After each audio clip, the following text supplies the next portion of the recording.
What is happening? What is good in the neighborhood, man? What's cracking?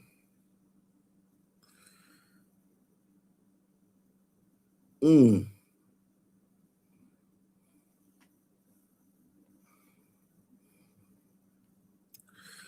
you that I love you, baby, baby, baby.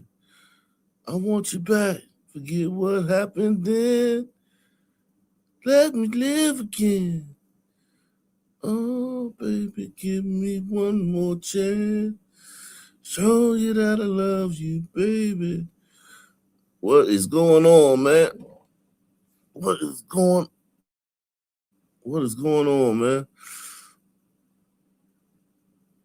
He said America is and has been cooked. He said, yeah, boys, you see, you got my man Hubert Davis right. Yeah, man, I felt good, man. VCU ain't won a tournament game in a long time, man. That felt good, man. That felt good to win a tournament game, man. That Final Four, man, we thought we was going to build something after that Final Four. But you need players, man. Shaka was like, I can't get players here, man. You can't no players at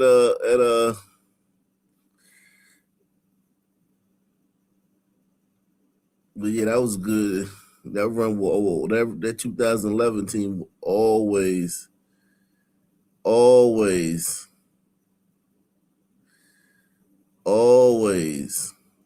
You remember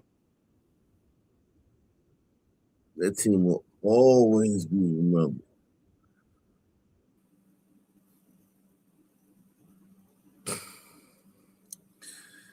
Yeah, man. Salute to you, though. Salute to all you people out here in the world, man. He said, oh, man. Salute to UNC, man. UNC, a black coach got fired at UNC and Syracuse, man. Them black coaches suck, man. Black coaches suck, bro. Black dudes can't coach, man. Not all.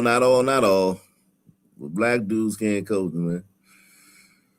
Black dudes can't coach. I'm starting to see that now. Black dudes can't coach, man.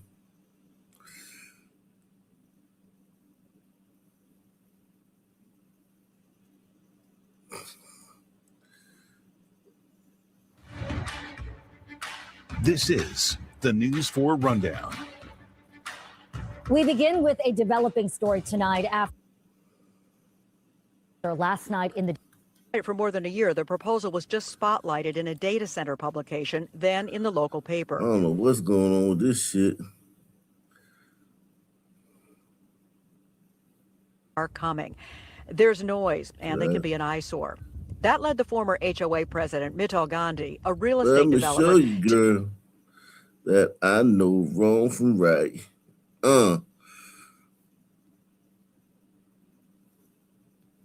Every little street you walk on, leave teardrops on the ground. Following the girl, I don't even want around.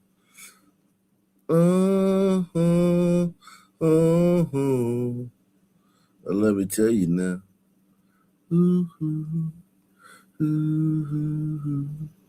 He said some women can't supervise. I think some women make good teachers, though. Elementary school.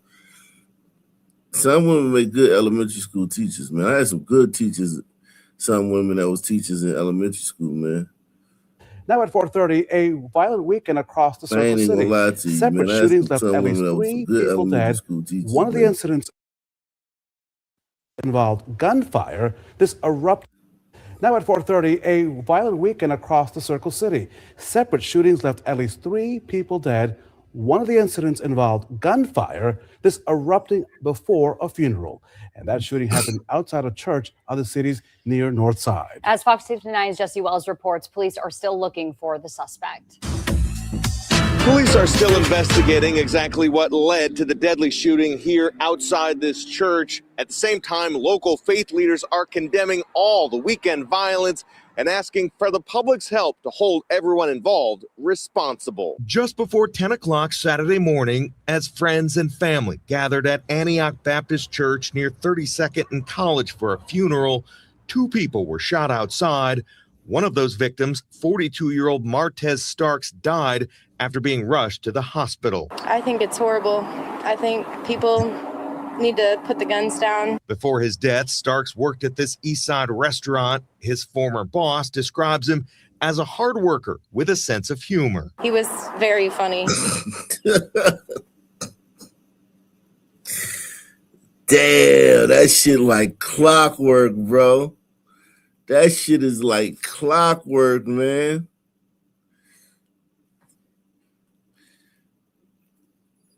That's crazy, yo. That shit is like clockwork.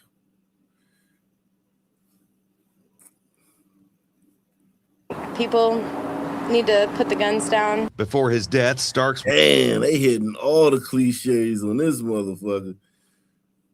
This like... Jesus Christ. They hitting all the cliches out here. I mean, all of them.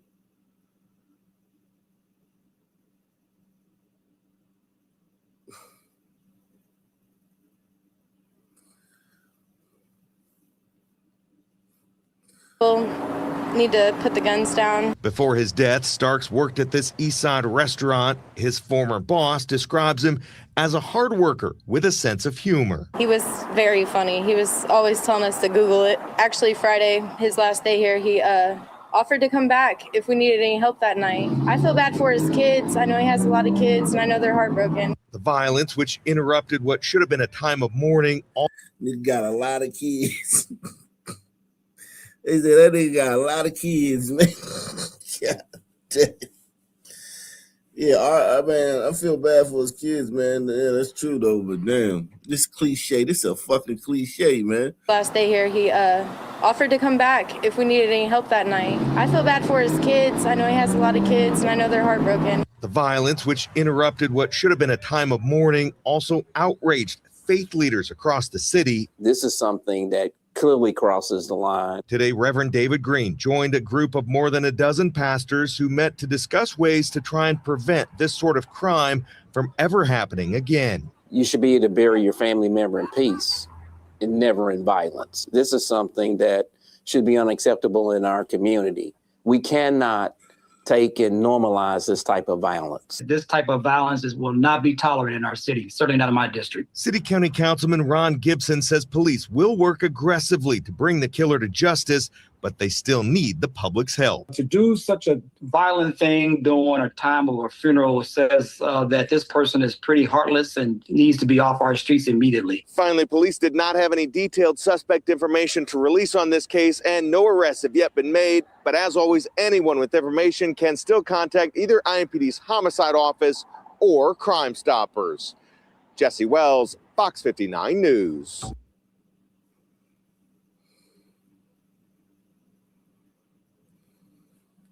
Chicago businessman is shot and killed on his lunch hour today in the neighborhood around the United Center.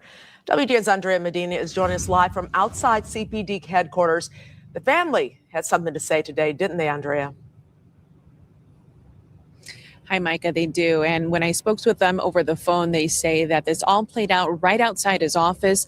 They're in disbelief, telling me they never imagined this type of violence would touch someone they describe as a respected business owner going about his day. It happened so quickly. All I heard, I did hear the gunshots. Gunfire breaking out in broad daylight on Tuesday, just blocks away from the United Center on the near west side. Police say just before 1 this afternoon, a 67-year-old man was walking near Madison and Levitt Streets when 2 armed suspects approached him, pulled out guns, and opened fire. The man was struck in the head and taken to Stroger Hospital, where he later died from his injuries. Damn.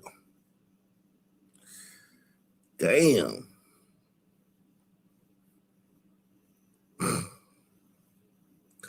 What the fuck?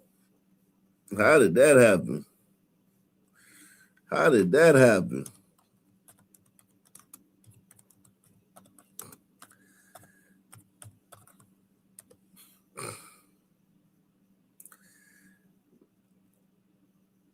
Why? I mean, just run up on a man outside the United Center. Businessman shot down.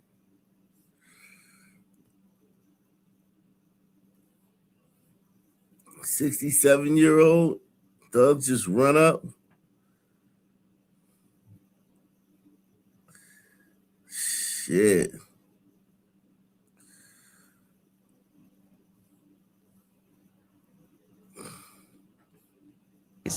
Julie Losh, who lives in a condo building on the same street where the shooting unfolded, says she was home when it happened and within moments started recording on her cell phone, capturing video of first responders racing to save the man's life. It's pretty sad. It was an older man, and that just doesn't need to happen in the middle of the day on a Tuesday. It doesn't need to happen at all. But I mean, it's pretty crazy that in the middle of this, walkway, which I walk all the time, somebody just gets shot. She calls it disheartening to see this kind of violence erupt in the very community she calls home.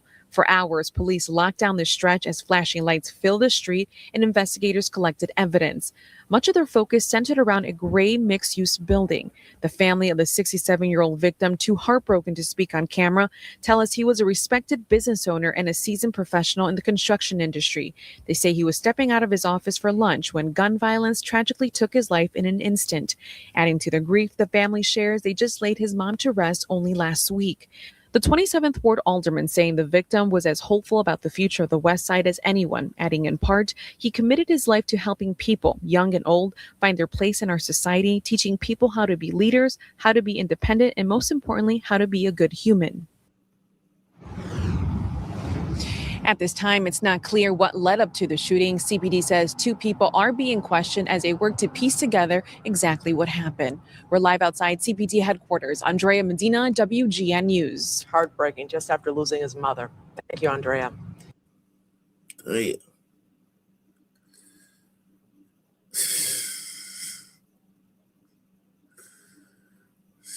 Yeah. We're seeing on top of that breaking news that we broke on Western News at 4. Chopper 2 over a home in Winter Park surrounded by police and crime scene tape. Well, a witness told us that 2 of his employees who were working at that home were shot.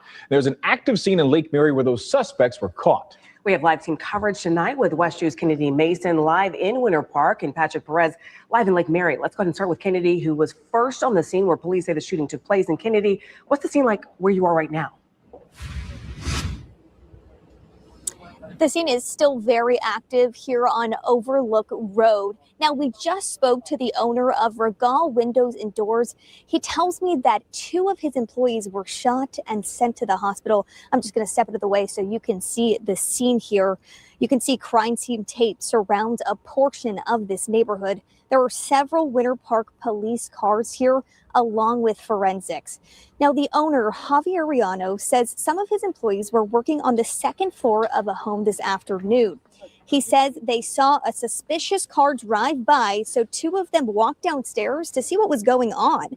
That's when his employees saw a few of the men that were in the car try to steal their tools. They started yelling at them and throwing things at the suspects, trying to get them to go away. That's when the 2 employees were shot.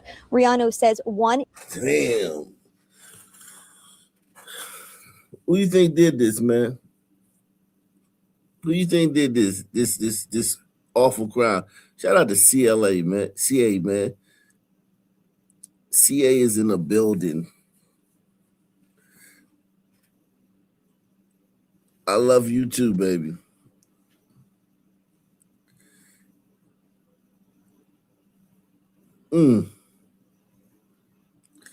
Stealing tools, man. Who's stealing tools and shooting people?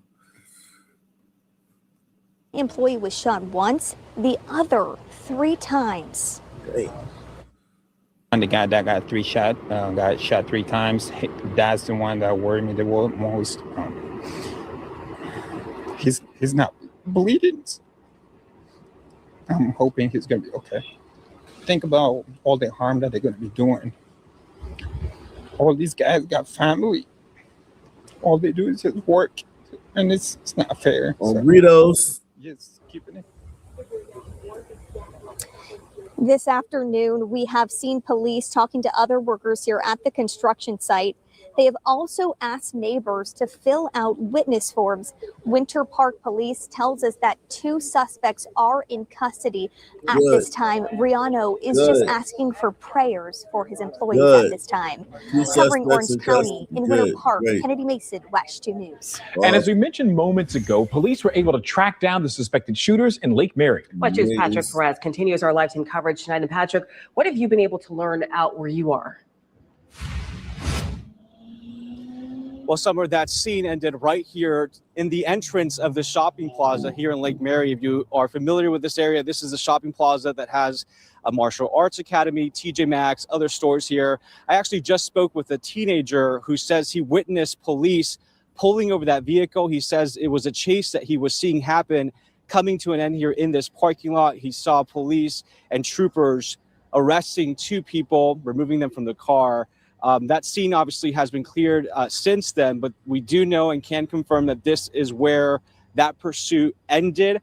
We're still trying to, of course, learn more information as to who these 2 people were. But as of right now, as Winter Park Police has confirmed, they both have been arrested. As soon as we get more information, we'll bring it to you. For now, we're live here in Lake Mary. I'm Patrick Perez, WESH 2 News. Wow.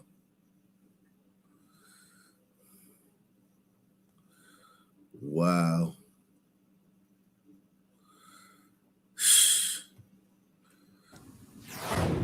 A fight over a pair of jeans. That's what a Raleigh family says led to the shooting that killed a 15-year-old. And tonight, Yo, we just getting started, man.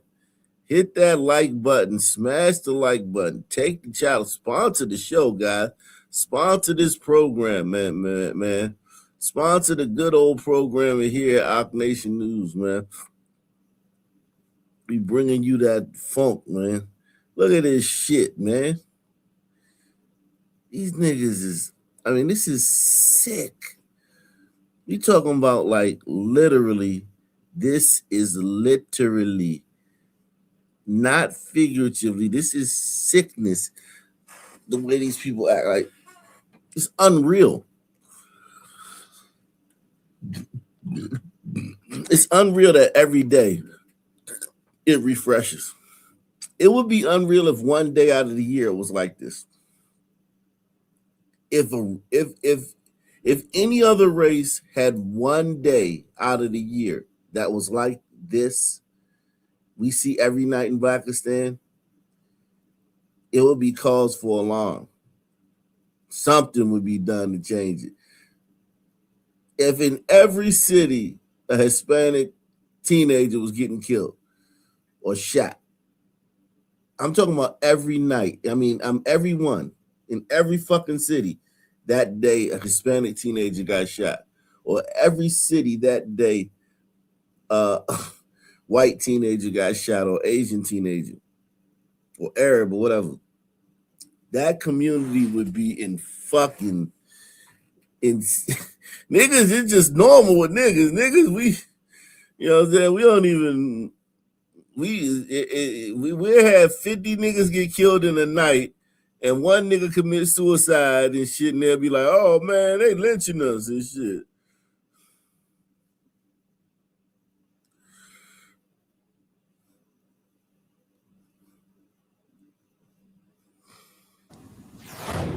A fight over a pair of jeans. That's what a Raleigh family says led to the shooting that killed a 15-year-old. And tonight, another teenager is in custody for that crime. CBS 17's Baron James joins us live from the Wake County Juvenile Detention Center. And Baron, you spoke with the victim's family today. What did they tell you? Yeah, Angela and Rod, the family calls the crime senseless, and they say that Caden Alston Arnold's so-called friend, now in custody, killed him over a pair of designer jeans. So they was envious of him from a number of things, but they wanted the jeans. The tears rolled down Courtney. Jesus Christ.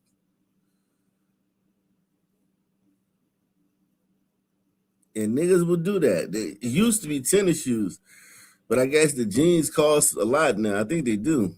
A lot of these jeans cost a lot of money now. Jeez, it used to be shoes, man, back in my day. It was shoes that kill you for. Now niggas is killing over motherfucking jeans and shit. Some funky ass jeans, nigga been farting in and shit. Nigga been farting and shit and motherfucking balls sweating in them jeans, man. You gonna kill him for it, not get away, get instantly arrested and shit.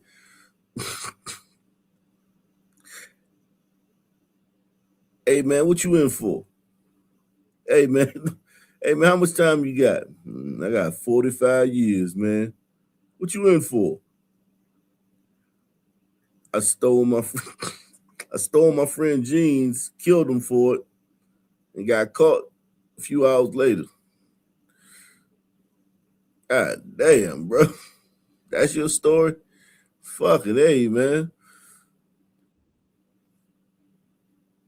That's literally your story?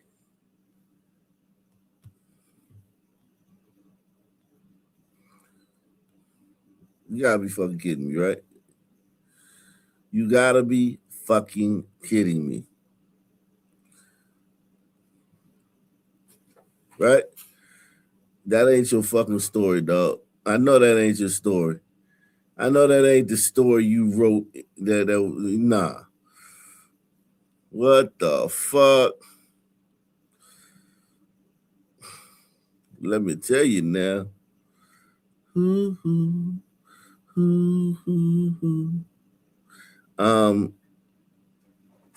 Shout out to Boy Kachina. Boy Kachina says, hey, when things calm down in the city and the temperature. Holy shit, that was hilarious, man.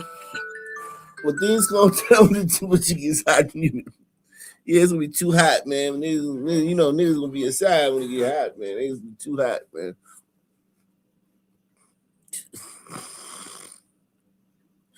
Holy shit.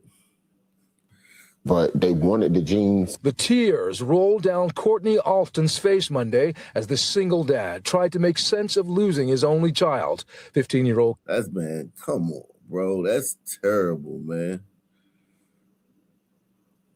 That's terrible. They got shirts with somebody dead right here, and they got another shirt with other people dead here. It's sad, man. This is sad, man. This father, man. Man. Damn. Single dad.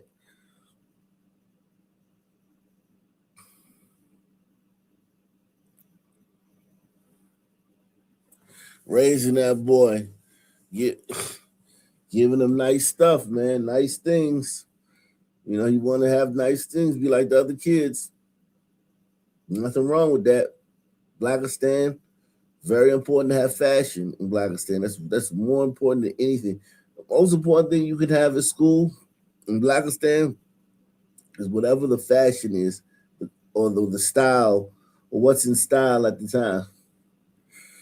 That's more important than anything. Grades, anything, because you're gonna be miserable if you don't have the current styles. So you're not even gonna be able to be safe and shit and comfortable in the school unless you got the current styles.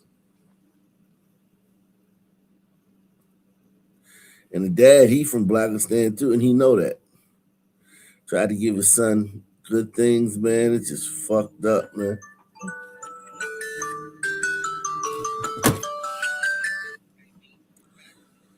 Stan is a piece of shit, boy.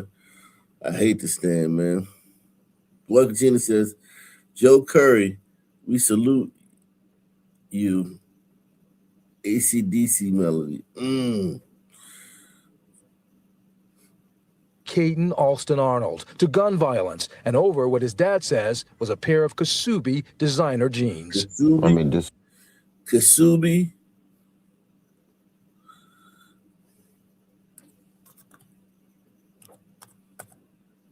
Okay. Let's see. Kasubi designer jeans. Men's.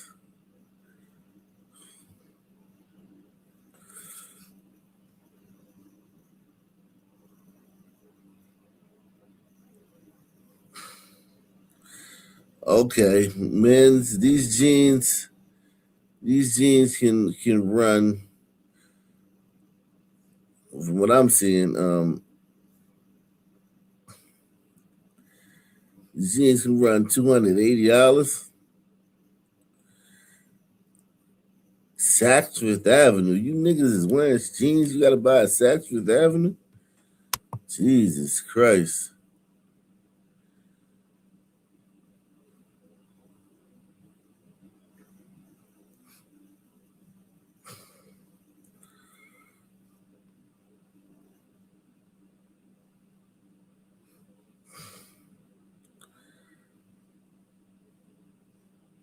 Let's see these jeans, man. Some. Let's see these jeans. You niggas, these young boys killing you over. Kasubi. Some Asian dude is getting rich selling niggas this shit.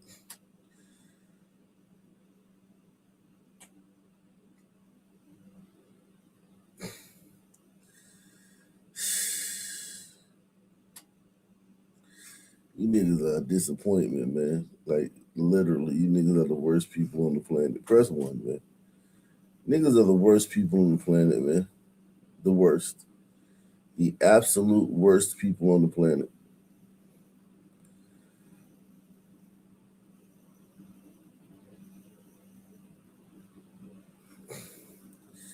These jeans cost $200 for men.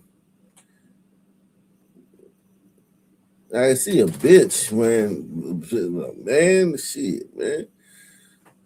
I go to JCPenney, man. Fuck all this shit. Fuck all this shit, man. And it don't matter how much money I got. Fuck all this shit. And it wouldn't even matter if people wasn't robbing for it. That ain't got shit to do with it. Look at boxers, man. Boxers, $90 just because it got Kasubi on it. Charging $90 for some boxers because it got Kasubi on it.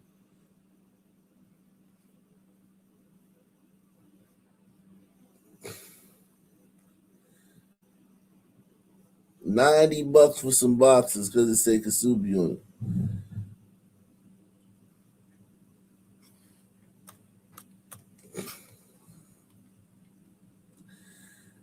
Only you niggas, man.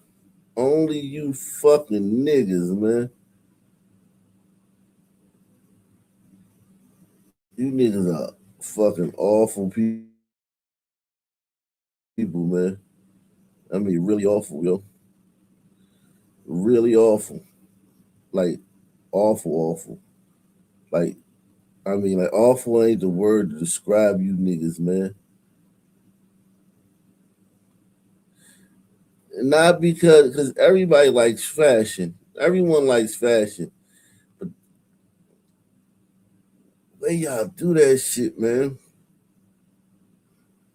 Y'all turn everything into a goddamn funeral, man. Niggas turn everything into a funeral. Everything. What Kachina says, for those about to opt, we salute you. Hit the like up too. Salute the boy Kachina, man. Yeah, man. Make sure you support the channel, man. Take the pledge, man. Sponsor the show, man. Show's always better when you guys hit that super chat or hit that PayPal or hit that Cash App or hit that buy me a coffee. Whatever y'all do, it makes the show better, man.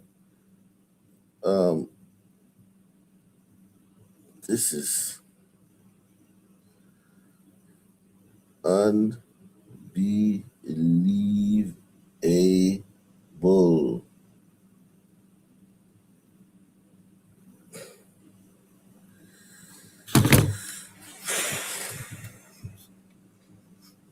$90 for a pair of boxers. $90 for a pair of boxers.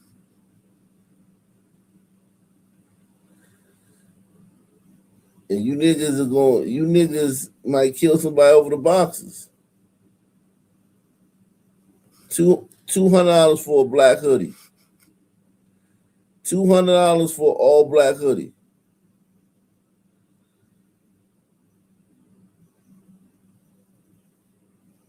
And if you don't have this shit, if you got a regular black hoodie with no name on it, you get made fun of.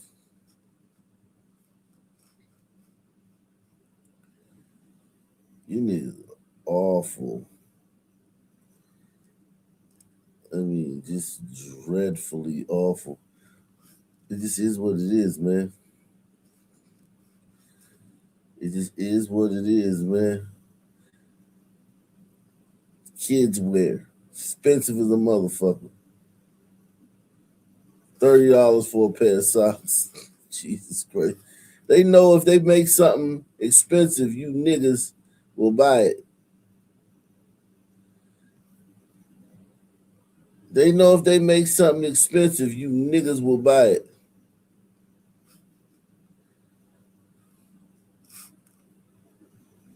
All they gotta do is make it expensive. They don't even gotta fucking really do anything else than that. That's what Kanye did. Kanye, them Yeezys are cheap. Remember Yeezys? Yeezys are cheap shoes, man. Yeezys are cheap shoes. Kanye was like, yeah, let me put the price point high, and these niggas will buy it. Yeezys are the cheapest shoes ever, man. There's no quality put into them, man. All it was is that price point. And he was smart as a black man to take advantage of that shit. Usually niggas don't take advantage of that shit. Niggas can really take advantage of that shit. Jeez, you niggas, boy. Whew.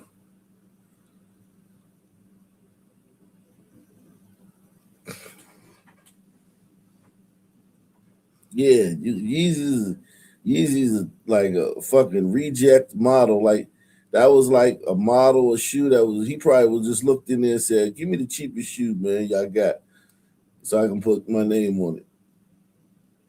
It was like, this is the cheapest shoe, Kanye. He's like, all right, cool. Put my name on it. Charge fucking $500 for the shit. Niggas went and bought it.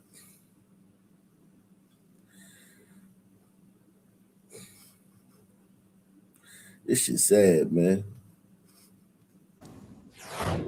A fight over a pair of jeans. That's what a Raleigh family says led to the shooting that killed a 15-year-old. And tonight, another teenager is in custody for that crime. CBS 17's Baron James joins us live from the Wake County Juvenile Detention Center. And Baron, you spoke with the victim's family today. What did they tell you? Yeah, Angela and Rod, the family calls the crime senseless, and they say that Caden Alston Arnold's so-called friend, now in custody, killed him over a pair of designer jeans.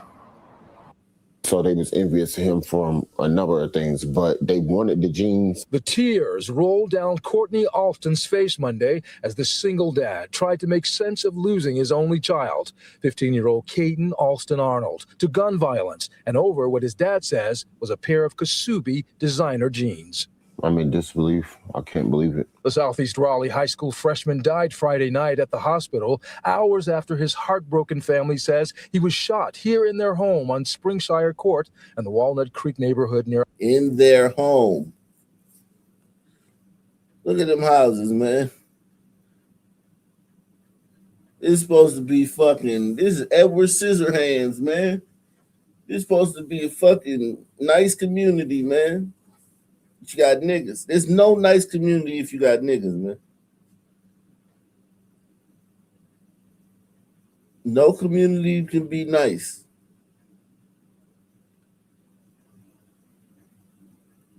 That's why people do everything they can to stay away from niggas, man.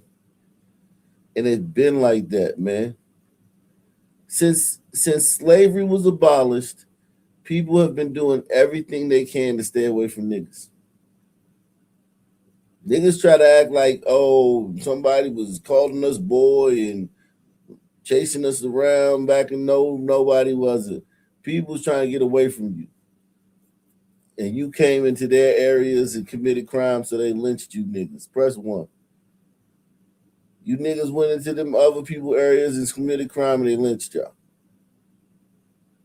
when they caught you. Nobody was coming fucking with you niggas. Nobody was coming to try to find Rosewood and shit like that. Oh, people try to stay away from niggas. All them fairy tales, Hollywood fairy tales about Rosewood and shit like that. That shit all fairy tales. Some niggas in them towns did some egregious shit, and then the white people came back to get their revenge. Nobody in their right mind sees some niggas chilling somewhere, minding their business, not bothering them, and goes in there and fucks with them. People see niggas minding their business and chilling, and they tiptoe by, try not to. It's like let sleeping dogs lie. Nobody fucking with you niggas. People trying to get the fuck away from you niggas. Oh, you sent me a coffee? Shout out to you, Snake Plissken, man. The one and only, the bravest man in Snake Plissken is the bravest man in our nation, man. Yeah, that's it. Snake, that's my email. Snake, the bravest man in our nation, man. He faced down his fears, man. For now. Shout out to Steve Grady, man. He says, I'm remembering that old song by the Fifth Dimension. Let the sun shine, let the sun shine. Yeah, man. Facts, man. At the hospital, hours after his heartbroken family says he was shot here in their home on Springshire Court in the Walnut Creek neighborhood near I-440. It said it went through like his chest and it pierced his heart. Raleigh police arrested one of Caden's 2 underage friends who came over to the house that day. Caden's dad says the suspect first claimed Caden accidentally shot himself. We've bleeped out the boys' names. So came over here with the intent to shoot Caden, but they had been pre-planning it for days over some Kasubi pants. Some who? Kasubi jeans. Oh, okay. That's a fit, right? Yeah, some jeans. Okay. So this was all over some jeans and not being able to stay here. Mm-hmm. Just envy and jealousy. He trusted in a lot of people that he probably should have never trusted. Caden's aunt was in the house during the shooting when police arrived. They found a bullet casing in the trash can. And when EMS got there, they put him on the stretcher and they wheeled him out. And I said, Caden, because he was just looking like, and I was just like, was he up? Is he breathing? And she was there when her nephew spoke his final words, saying, I'm good, I'm good, I'm good, I'm good.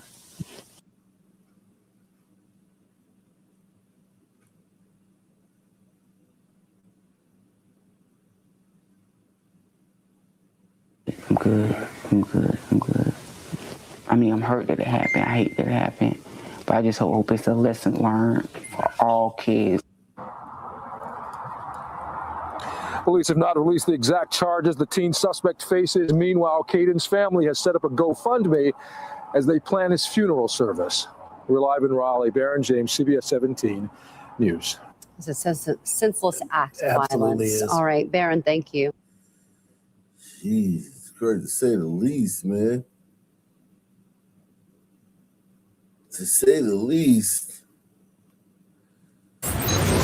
Loved ones speaking out after a man was killed during a road rage in Broward County. Investigators say the suspect hit the victim's car while he was backing into a driveway. And seconds later, things took a violent turn. Local 10's Roy Ramos is live in Fort Lauderdale with details. Roy.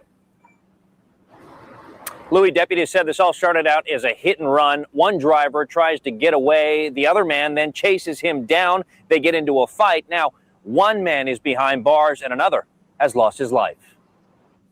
You have left my son without a father. Camille Willoughby heartbroken after learning her ex-husband and the father of their 5-year-old son Malachi has lost his life. 52-year-old Humphrey Willoughby severely injured during what Broward Sheriff deputies said was a fight following a crash Humphrey allegedly tried to flee from. Humphrey was in a hit-and-run accident, and the guy caught up with him, and they had a fight, and he fell and hit his head, and he's... So he hit the guy, fled the scene. The guy caught him, whooped his ass, and killed him.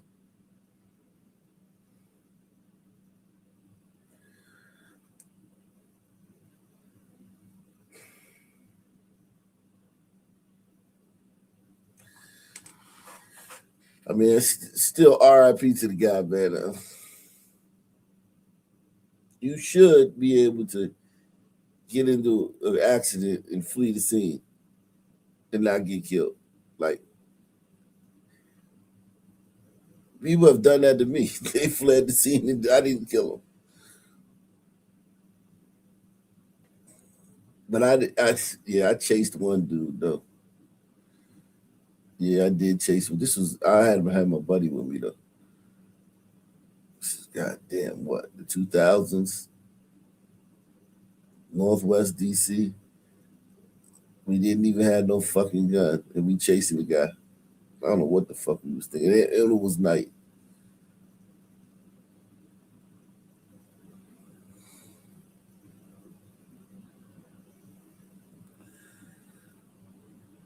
I'm talking about like a car chase through streets. It wasn't a highway. It was through city streets.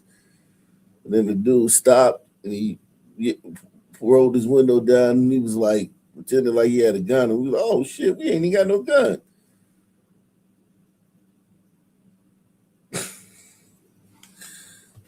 We called the chase off.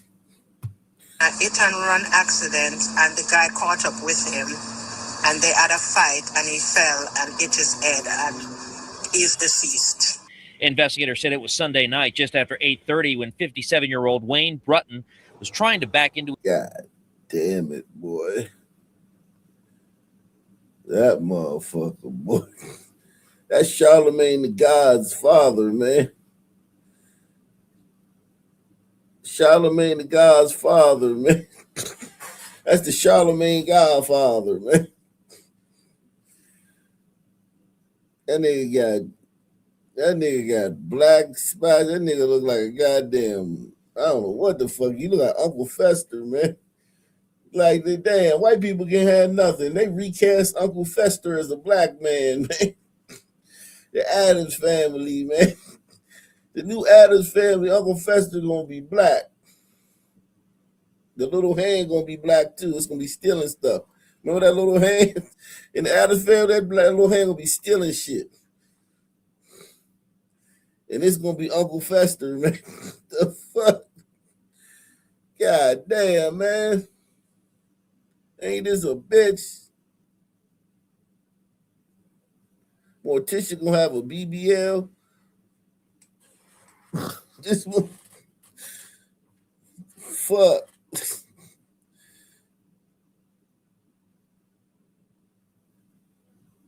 No, fuck. This shit crazy, man. When 57-year-old Wayne Brutton was trying to back into his driveway off Northwest 29th Terrace near 2nd Street. It's then Humphrey crashed into him, then, according to witnesses, tried to flee. When Brutton ran after him, the two began fighting. While Humphrey was rushed to the hospital, he later died from his injuries. So you're charged with 1 count of manslaughter. Brutton arrested and charged with manslaughter. And while the judge found probable cause, he acknowledged the unfortunate circumstances. I think it's a very unfortunate set of facts. It is. I don't think Mr. Brutton asked for any of this. Nobody should die like that. A car can be fixed. It's something that could have been worked out without people getting into altercation and killing somebody over something that could have been prevented. And Brutton does remain behind bars, now being held on a $15,000 bond. A bond he has already posted. When he is to walk out of jail, we'll be sure to ask him more about what led up to this deadly dispute. $15,000 bond. For now, here in Fort Lauderdale, Roy Ramos, Local 10 News. Wow. New at 10, folks living in a Southwest Houston townhome complex say they want one of their neighbors to get some help. Records show he's been arrested several times for threatening his neighbors and damaging property. ABC 13's Luke Jones live at the Harris County Jail where he's being held tonight with more details on this one, Luke. Yeah, so his bond set at $100,000. In addition to that, he's also been ordered to undergo a mental health screening. But we've seen that same thing play out before in the past with this same man. He goes for the mental health screening, and then even once he's convicted, it's not long before he's back home again, allegedly terrorizing his neighbors. These townhomes off Fondren all sit behind a gate, yet residents say there's no protecting them from the danger that lurks inside. The man, they say, keeps slashing tires, brandishing weapons, and hurling objects at people. The man who lives in this house. Yeah, I contacted him one time. I tried to help him out, and he acted a fool on me. He spazzed out, and I was like, yeah, he needs some help. 39-year-old Daniel Atnafu arrested yesterday at the complex on his 10th criminal charge in the last.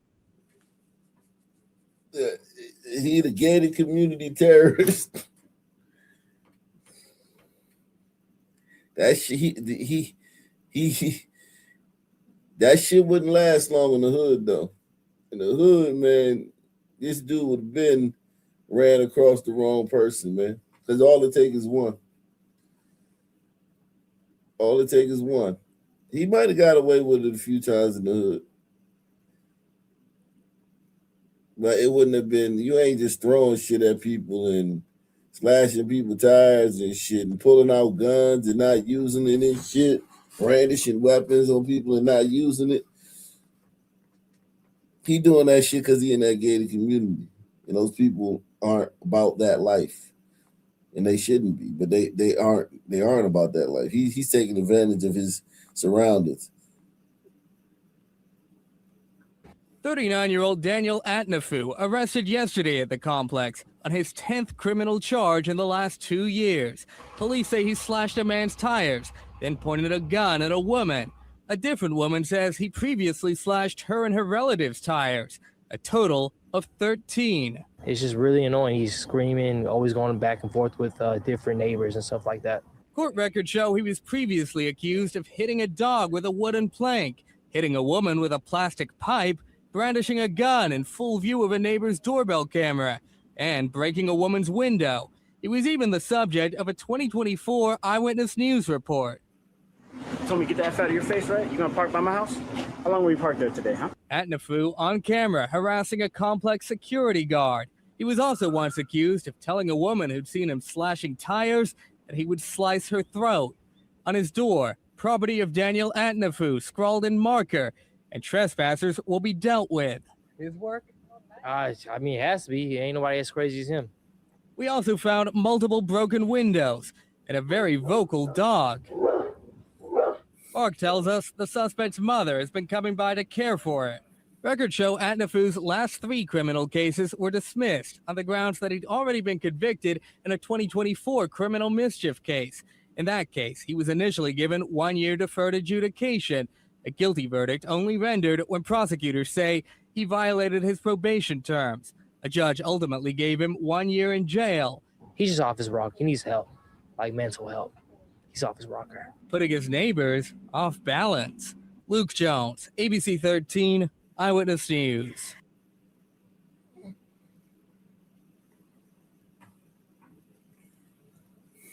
Unbelievable, man. Leading us off tonight, a frightening sight. A man is caught on camera. You see him here, banging on doors, frantically begging for help after being assaulted. Hello, everybody. I'm Len Cannon. Good early evening to you. I'm Mia Gradney. That man wound up being shot by a homeowner just minutes later. Happened just after midnight. He ended up getting shot. Listen, that happened to, in my neighborhood the other day. This dude was screaming and shit outside. Like he needed help, and then he knocked on my neighbor's door. But my neighbor's a cop, right? They knocked on the door, and then mother and neighbor, they called the police. But he left before that. I was like, damn. So cops called the police too? I said, God damn. Yeah, this happened around my neighborhood a couple days ago. It's just crazy, man. Man wound up being shot by a homeowner just minutes later. Happened just after midnight along Ingomar Way. That's in Southwest Houston. Jason Miles joins us live with more details on this case. Jason? Hey there. Yes, several people who live on this street got a very early wake-up call thanks to that man banging on their door and begging for help. He was later shot at the house you see behind me. In this Ring doorbell camera video shared with KHOU 11, help me, please. Help me, please. Call 911. Please. A bloodied man whose face we're blurring for now repeatedly knocks on an unsuspecting family's front door. We hear someone banging on our door, like banging. Melissa Molina was inside and never considered opening the door. We'll call 911.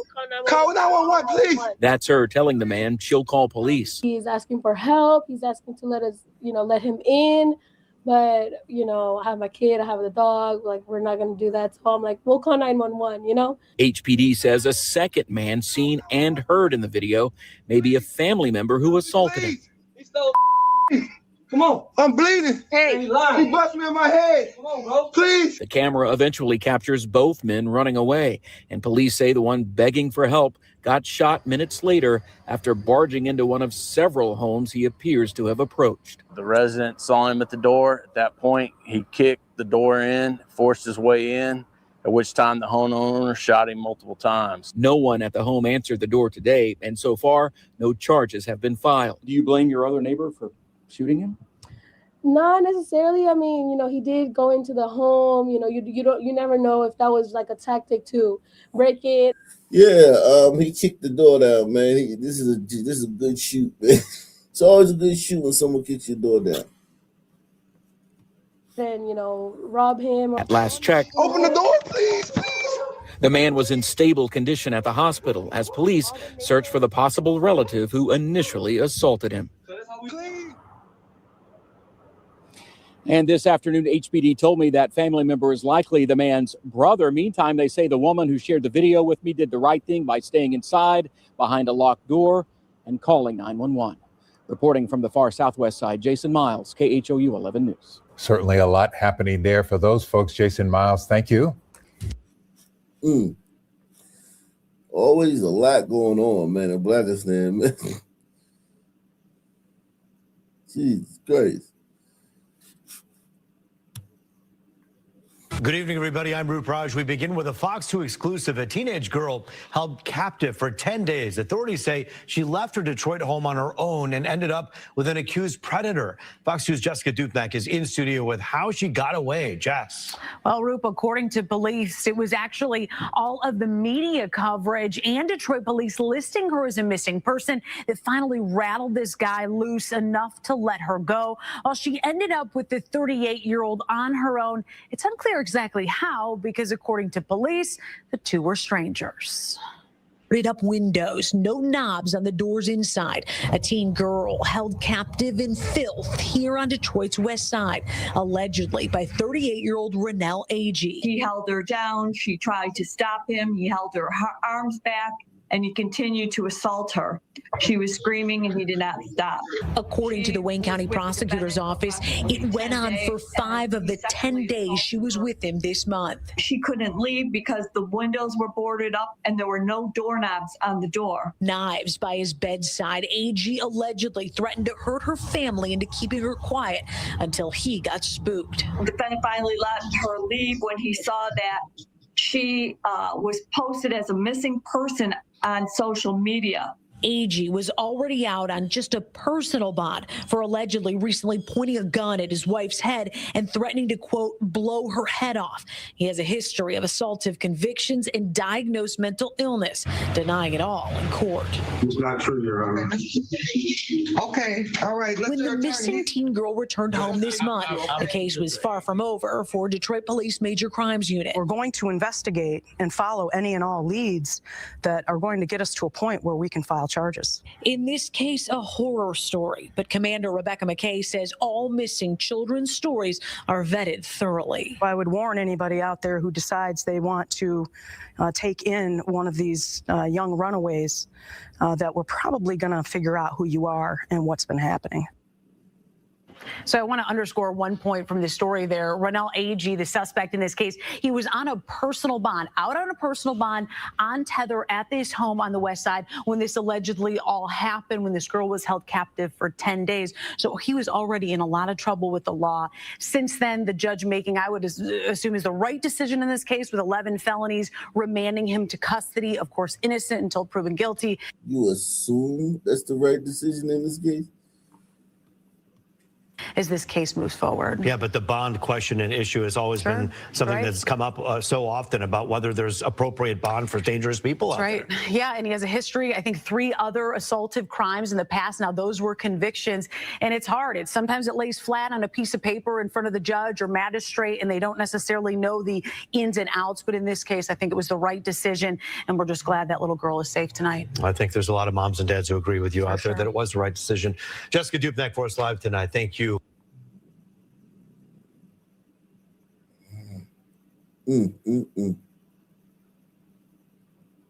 Wow.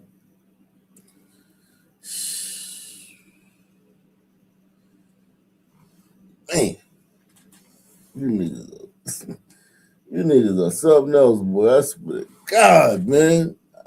I'm supposed to be desensitized to this shit. Community leaders are offering a $10,000 reward for information that leads to the arrest in that fatal shooting of a UPS driver.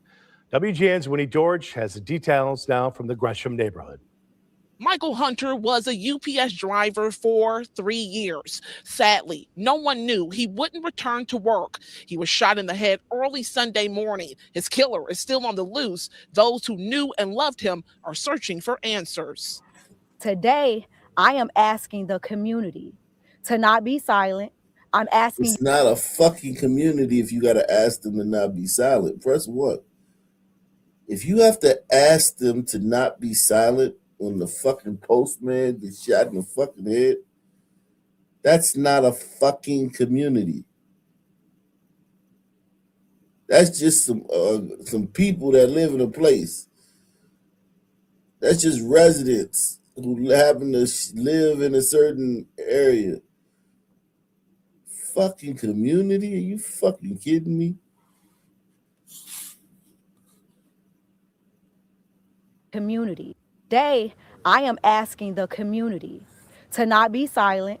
I'm asking you guys to take accountability. I'm asking you guys to begin to speak to your neighbors. I'm asking you to come forth. They took my son.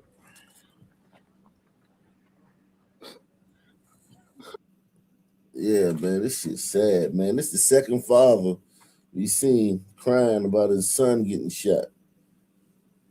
Today, man. Shit's sad, man. My driving partner. A father crying at the corner of 80th and Hermitage, where his son was just shot and killed days ago. Here's a photo of Michael Hunter. According to his loved ones, he had just returned from a week-long over-the-road UPS delivery. He was looking for his truck in this area. He noticed it wasn't where he parked it, realizing someone stole it. He began to talk to witnesses who were around during that time. Hunter walked to the intersection. Suddenly, shots were fired. The father of 3 died. Damn, bro. What a crazy story. You in the hood, though. Yeah, he in the hood. Yeah, this is a crazy story, man. He in the hood. He's asking people questions. We don't know what his tone was. We don't know what his energy was. We don't know if he had an argument with somebody. We don't know if there was a dispute. A nigga would just shoot your ass. A nigga will just kill you. Just like, what? The fuck? Who? Bitch ass nigga? What? What you say, bitch ass nigga? Boom! Shoot your ass dead. From a week-long over-the-road UPS delivery. He was looking for his truck in this area. He noticed it wasn't where he parked it, realizing someone stole it. He began to talk to witnesses who were around during that time. Hunter walked to the intersection. Suddenly, shots were fired. The father of 3 died on scene. Michael meant everything to me. Michael was my heart, my soul. He was the provider, the protector of my household. My son is fatherless. You guys have hurt my family so bad. And I did reach out to police about this case. They tell me this is an ongoing investigation. However, if you have any information, please give police a call. Hunter's family won't rest until his killer is behind bars. Reporting here in the Gresham neighborhood, I'm Winnie Dorch, WGN News. Jesus Christ, man.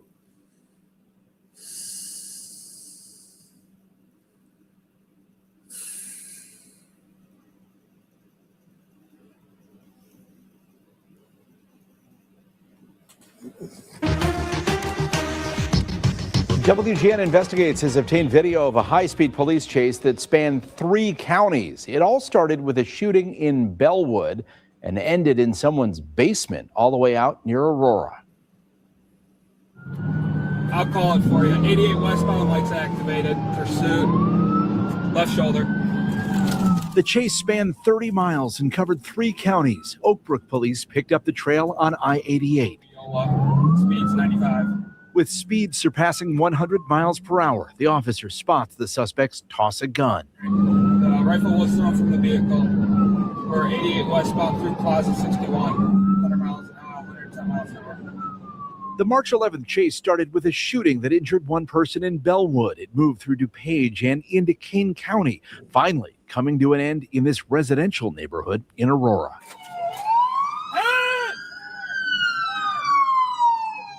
The driver gave himself up, but the pursuit didn't stop there. Hey, keep going that way and set a perimeter. They all went that way. Oakbrook State Police and other suburban officers tracked one suspect into a home. Say police! Say police! With you. Say police! With you. Where they found a man hiding in the basement. Show me your hands! Our officer showed tremendous patience in this incident, didn't want to just turn his lights on immediately, wanted to try and follow him and get him to a helicopter and a choke point and other vehicles kind of downstream to make sure that we got him into custody as safely as possible. 3 men are now facing an array of gun charges, plus fleeing from police. One guy was charged with home invasion. 2 of them had previously served time for a carjacking. We're trying to slow these things down as best as we can, but unfortunately people continue to flee from the police and fight with the police when they commit a crime. While some departments have fairly strict policies against pursuits, Oakbrook is more aggressive. In 2023, the department saw 32 chases, but the number doubled to more than 60 chases in each of the past 2 years. New tech is being deployed, including this grappler that can stop cars in their tracks. Oakbrook's chief says the pursuit earlier this month is a good example of why it's important to go after criminals.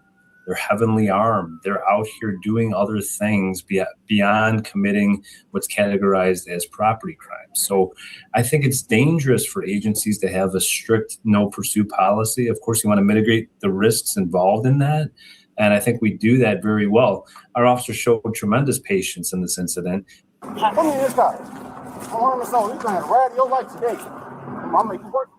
Did you catch that? The guy at the end there, as he was being led to the police car, told the officer, "I made you work for your paycheck today." Bellwood police tell us one person was injured in the shooting that sparked this chase, but the men have yet to be charged in that case. The only reason they're locked up is because cops in DuPage County didn't let up, and a local judge ordered the men locked up until trial.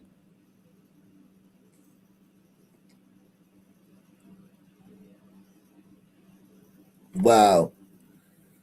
This is absolutely insane. This title right here. Jesus Christ. Holy shit. I don't know which one of these I need to click on. Oh my God. Everybody hit the like button. Take the $5, the $10, the $20 challenge. Sponsor tonight's program. Yo, this is a wild ass fucking night, man. Look at this. Look at this shit.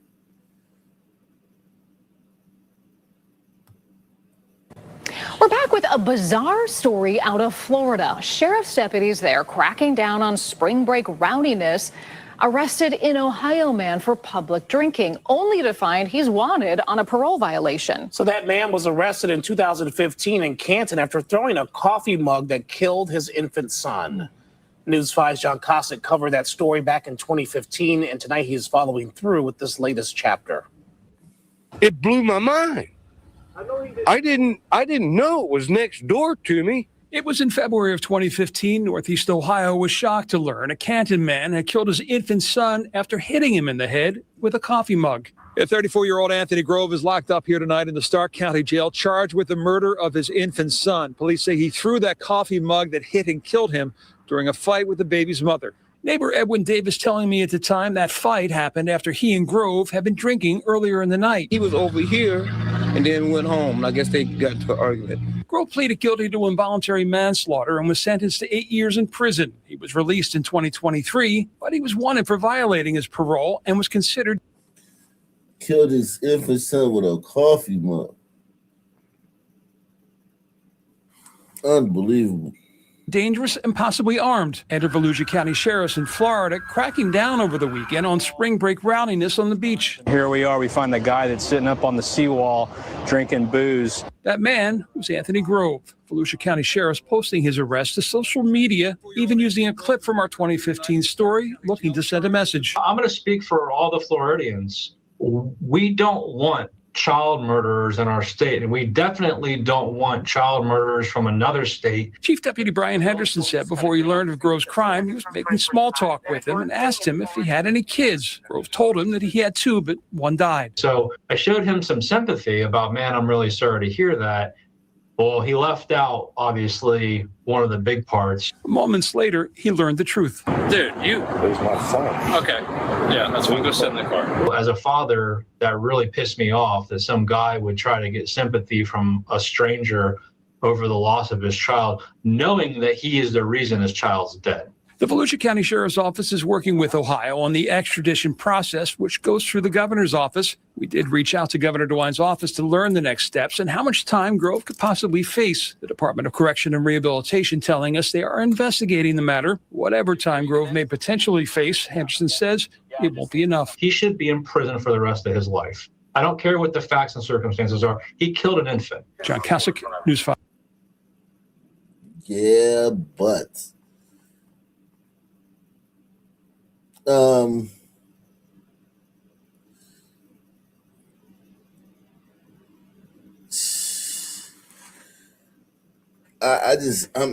marvel at you niggas, how much crime you can commit in one day. Search is on for 2 people wanted after a deadly shooting at a burger bar in Queens. The 29-year-old victim was shot right in the heart when gunfire erupted inside of the bar on Metropolitan Avenue. Eyewitness News reporter Stefan Kim is live at the scene in Kew Gardens as police search for the suspects and the motive. Stefan? Well, Sade, the shooting happened inside this bar, but the crime scene stretched across the street and down the block. Police recovered a firearm left on the sidewalk by the bus stop on that corner, and then halfway down the block from there, police were securing even more evidence. It is a part of Queens filled with seniors and families, a stretch of Kew Gardens lined with quiet residential buildings. But behind the floral displays next to sidewalk cafes were homicide detectives today canvassing for clues. And behind the crime scene tape, where neighbors waited for the bus, were evidence markers littered down the sidewalk. This neighborhood is nice. It's a quiet neighborhood. That peace and quiet shattered this morning around 1:30. Investigators say inside this bar, a 29-year-old man was shot in his left arm. The bullet went through his arm and struck him in his heart. He was rushed to Jamaica Hospital, where he later died. This resident says he heard a loud argument, then gunfire, then saw a panicked crowd scrambling out of the bar. It's the boom, boom, boom, the gun, maybe 5 gunshots. A firearm was found across the street on Metropolitan Avenue by Lefferts Boulevard. Police are looking for 2 suspects who fled the scene. One was wearing a blue bike tracksuit. The other was wearing a pink hoodie. It's unclear what the dispute was about, but neighbors say it was loud enough to wake some of them from their sleep. You didn't hear nothing, but you said your girlfriend did? Yeah, I didn't hear nothing at all. What did she hear? Arguing. The victim has been identified as 29-year-old Dimitri McKay. His heartbroken family declined to comment, saying they're not ready yet, still mourning his loss. Reporting live in Kew Gardens, Stefan Kim, Channel 7, Eyewitness News. Jesus Christ, man. Let's go somewhere else, man. Jesus Christ. Fucking A, man. A scary scene last night in Montgomery County when bullets flew in a quiet neighborhood. Tonight, Abington Township police are calling on Elkins Park residents to check their surveillance footage for clues. And Jill, police say a lot of shots rang out near the basketball court right behind the McKinley Firehouse.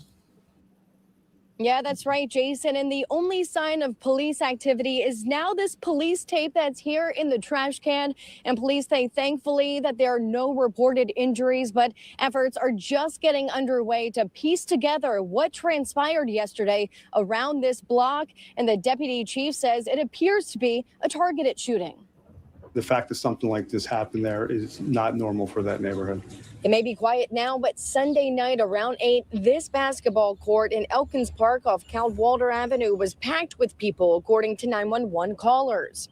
Shortly after they heard gunshots, and the group dispersed and ran in different directions. At this time, Deputy Chief Quinn can't say for sure how many shooters were present, but has confidence that this was a targeted move. The car was coming down the street at a high rate of speed, and pretty clear from what we've discovered so far that they were shooting at the car. But a stray bullet also hit this man's place, and you can see marks on the door from the bullet's impact. He was seen today cleaning off glass from the steps.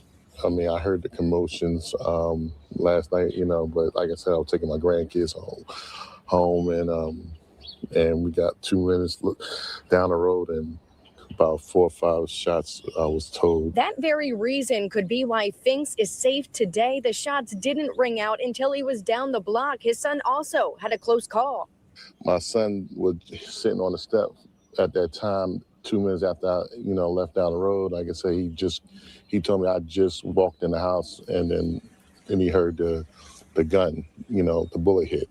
Finks credits the metal door with protecting the others inside. Our patrol division will be increasing patrols in the area.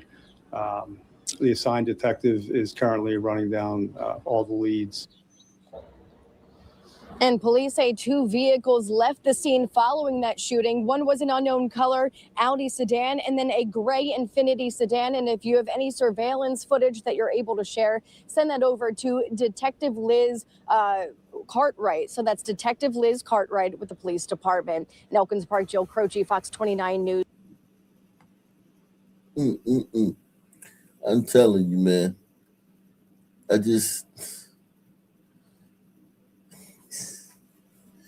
Every single fucking day, man. Right now at 11, a cashier is attacked and a smoke shop is left in shambles. This is surveillance video you'll see only on NBC 10. A masked man in a pink hoodie strolling into the store, and violence suddenly erupts. He hits the clerk in the head, then tears through the store, grabbing whatever he can. Thank you for joining us. I'm Fred Shropshire. I'm Jacqueline London. Tonight, employees of an Abington smoke shop are cleaning up again. One worker says this is not the first time they've been hit. Shaira Arias walks us through what happened. The incident happened inside this smoke shop here in Abington. The suspect entered the store, attacked the clerk who was right behind this counter, and then proceeded to steal all of the merchandise in one of these displays. This will be his third time he coming in and doing that, but this time he was vicious. Video you'll only see on 10. A masked man in a pink hoodie walks into an Abington smoke shop and then goes wild. He first hits an employee in the head, then starts tearing the place apart. You see him knocking merchandise to the floor, smashing a glass display with a rock to get what's inside. He runs out, but just seconds later comes right back to steal even more. It's very upsetting, and I'm very sad. He's our dearest friend, and from our community. And he's a very peaceful man. But in a daylight, in an area like this, Abington, this is unexpected. And I'm really, really shocked. Shahid has been working at the store on East Road for a few months now. He believes today is not the first time the same man has targeted the store. Last time he did, and then he tried to, with a hammer, he tried to hit someone. And then we called the police, but he just take whatever in the top of the counter and he ran away. The store owner is still figuring out how much was stolen. He says the masked vandal went straight for some of the most expensive items. This is not the first time that people come in here with hoodies, face covered. Most of them are from Philly. Christopher also works at the store. He thinks an increase in security could have stopped this. They don't got no protection, and they feel more safer when two people are here. And that's the reason why, like, I am so upset about, like, I wish I was here at that time. It would not have happened. The store employee that was attacked is recovering in the hospital. Police tell us that the suspect was taken under custody. In Abington, Shaira Arias, NBC 10 News.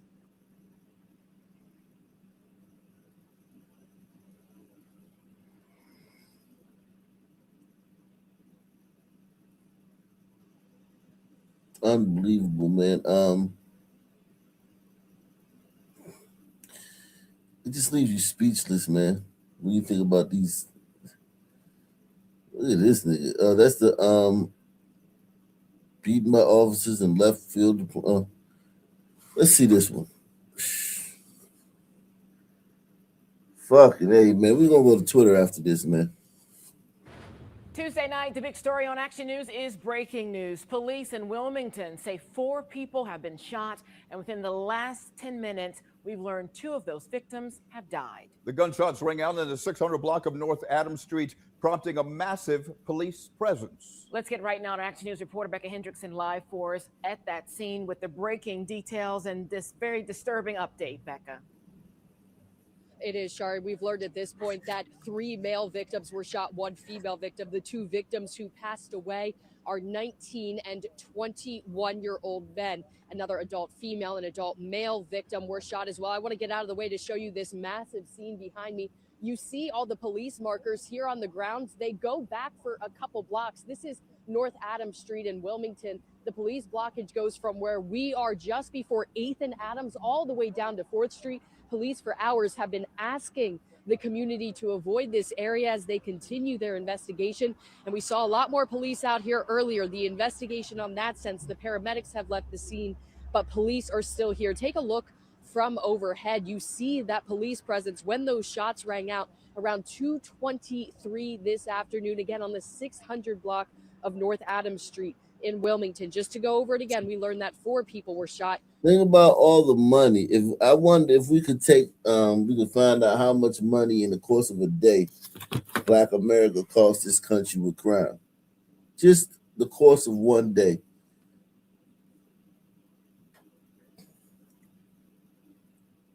Shout out to Deluxe 247, aka Cal Ripken, aka the real MVP. Shout out to Alexander Burney says, asked me about conspiracy, police brutality in the Afghan in my local shop. Jesus, Afghans, fuck. Jesus Christ, man. Let's do this right quick before we go to Twitter. A child without a father has something that's missing, and you can't replace it. Gun violence devastated families across Milwaukee over the weekend. 1 person was killed, 4 others injured in a quintuple shooting on the city's north side. That was Saturday morning. Another person was killed and 2 more injured in a triple shooting on Water Street on Sunday morning. Over the weekend, TMJ4's Ryan Jenkins spoke with the family of both men killed, and they shared these photos with us. They are 25-year-old Simeon Calvert, who died in the quintuple shooting, and 22-year-old Dylan Jackson, who died on Water Street. Ryan also learned both men were young fathers. Today, Ryan met with 2 neighbors working to stop the violence, Monty and Andre. They say the shooting must stop before more youth are forced to grow up without fathers in our community. I spoke with the families of both of the men killed in those separate shootings over the weekend. And one thing that stood out to me is that both of them were young fathers. Today, I spoke with men in our community who say that's part of the reason we need to work together to interrupt violence in Milwaukee. I can tell you every night I hear sirens and every night I hear gunshots. Andre Lee Ellis is no stranger to gun violence. He was shot 15 times by a guy that he had beef with. And Monty Mabra's brother was shot and killed back in December. Both men now reacting to a violent weekend in Milwaukee. Family tells me 25-year-old Simeon Calvert was killed Saturday morning near Cheyenne and Darien. Police say 4 others were hurt in that shooting. 14 hours later, 22-year-old Dylan Jackson was killed, and 2 other people were hurt in a shooting on Water Street. Families of those killed tell me both of these men were out there in the street. They was both out there. They was about their life, but like every city, man, downtown, these niggas are killing everyone. All these killings were in public. Well, have any of these killings been inside the house except for the boy who got shot for his jeans? Other than that, have any of these other killings been inside of a house?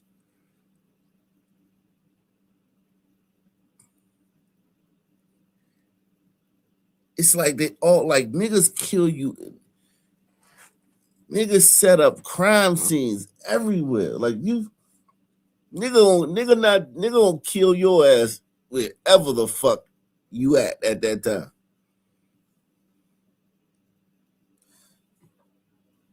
And that's not fear. That's not, oh, I'm fearful. I'm in a foreign land. A white man and the Ku Klux Klan government got me. I can't do.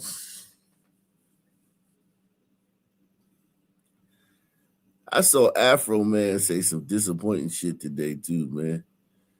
I was like, come on, Afro Man, what the fuck are you talking about?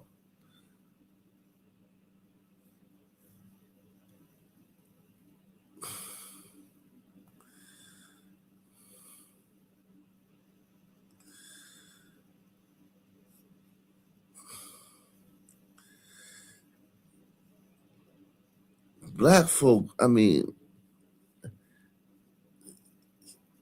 here you go, right? Is this it? Is this it right here?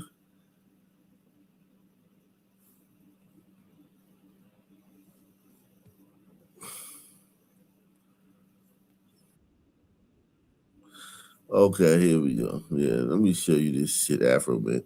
I was rocking with Afro Man until I seen this shit. I was like, yo, what the fuck? What planet do you live in, man? What planet does this nigga live in, man? Live on. At that time, marijuana was criminalized. It may not be to my advantage to stand in public with a microphone, being a black man in a white society yelling out, I got high. Did you hear what that nigga just said? To all the people that gotta smell weed everywhere, can't go anywhere without smelling weed.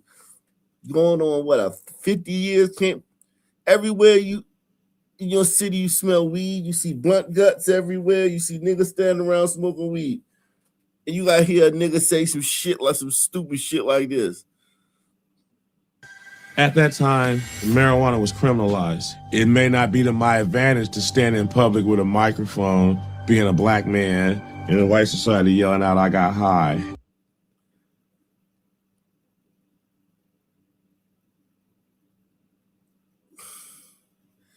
Do y'all understand how stupid that is?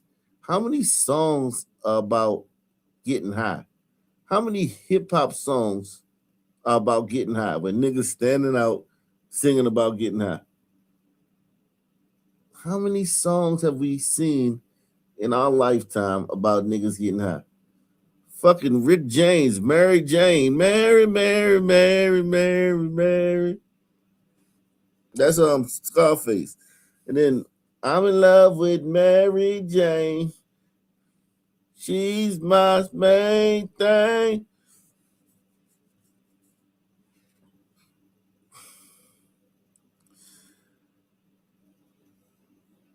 This was some of the dumbest shit I ever heard anybody ever say in there for my fucking life. I've sold weed for a long time in a city where, like, yeah, the laws are strict. There's no threat. What do you think? The cop gonna come shoot you because you got a blunt in your hand?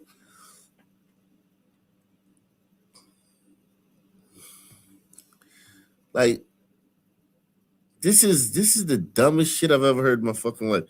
Shout out to my man Land on my shit Land. Salute Google removed my 2 channels. PL Sandridge. Oh, really? In Oklahoma 65. I'm not able to appeal until March 2027. Can you come up and tell us what happened, PL?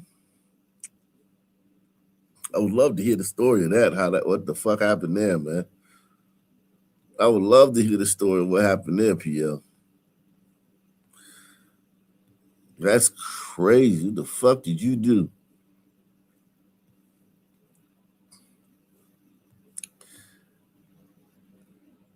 At that time, marijuana was criminalized. It may not be to my advantage to stand in public with a microphone, being a black man in a white society yelling out, I got high.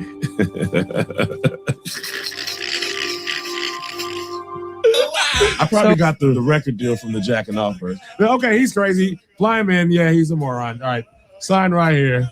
This motherfucker, yeah.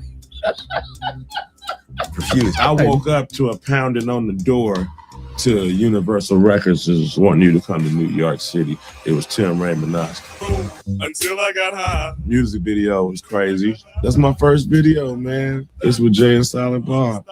And at this point, man, this ain't even real. You know, I'm high. Universal is keeping me with some good ass weed, man. When I hung out with Afro Man that day on set, mind you, it's in 2001, weed is still illegal everywhere.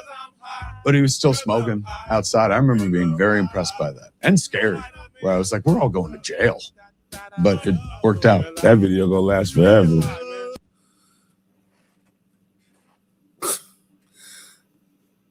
All we did was smoke everywhere, man. I mean, yes, you can get in trouble, but he makes it seem like you get fucking, like cop are gonna fucking come blow your fucking head off if you got a fucking, hey, there goes a black guy. The only people who smoke outside are black people. Press 1. No one else really smokes outside or in public spaces or in mixed use spaces. I don't really see white people smoking in the park downtown or smoking walking down the street or smoking like in the mall fucking parking lot and shit like we used to do. We used to smoke anywhere, man. Dip off in the cut and smoke somewhere. And you had to be high to do everything. The only people I really see smoking in public are black people. Weed. And it's very little has changed since marijuana has been decriminalized. Like niggas was just niggas, except for you smell weed every fucking way. You used to smell weed a lot. Now you smell it every fucking way. But other than that,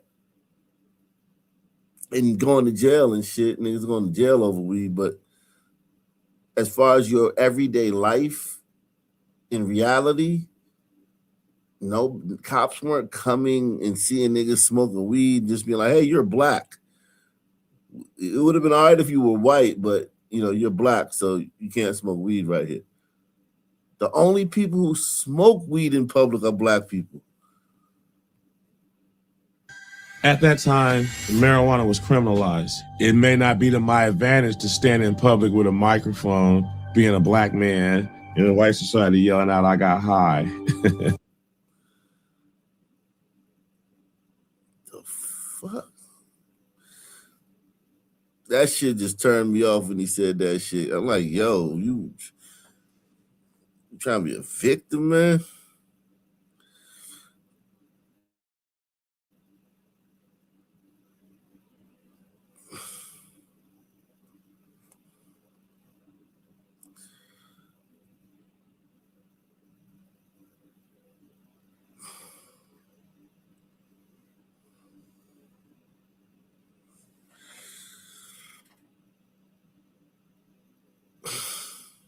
Here we go again. More bullshit. A party at downtown LA restaurant ends with several women being taken to the hospital with stab wounds. 3 suspects were also taken into custody, and Gigi Graciette is live in downtown with all the details. Gigi. It was quite the end to a private party yesterday afternoon. Take a look at the video. This clip shared on Citizen app shows the large police and fire presence with multiple victims down in different locations. And there was the search for the suspects. And there were a lot of people who were simply watching all the drama unfold at Zaya Restaurant on 7th in downtown LA. And boy, there was certainly a lot of drama. This morning, we have exclusive new information on what happened as the private party was wrapping up. Apparently, servers brought the party the bill, and that's when sources tell us the fighting started. It was 4:40. Give me a race on these people, man. Who did this? On Brito's Sons? Gliders? Glacier Gliders? Who did this shit, man?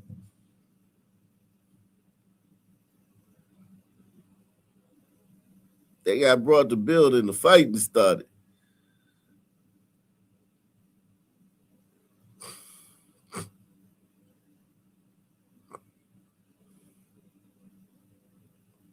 Jeez.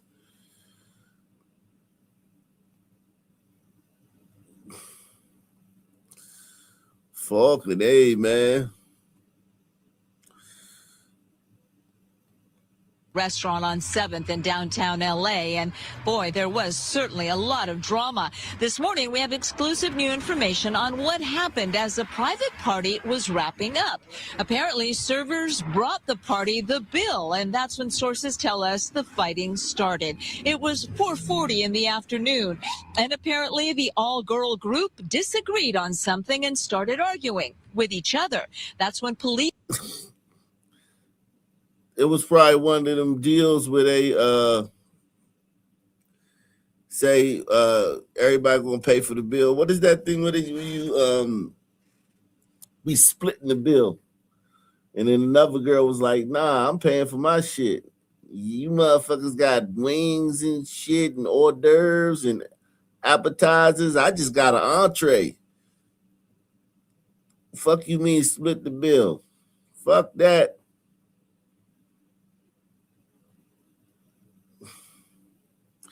Police confirm one of the women pulled out a knife and another one grabbed a bottle. The war of words quickly escalating into a very dangerous fight. Ultimately, the fire department says they evaluated 5 people at the scene, transporting 4 of them, all women, ages between 26 and 37. They were taken to the hospital with stab wounds. Some were stabbed, police tell us, with a knife. Another person was stabbed with that bottle. The 5th victim, they're just calling her Jane Doe because apparently she did have some cuts to her face, but she just decided to leave the scene.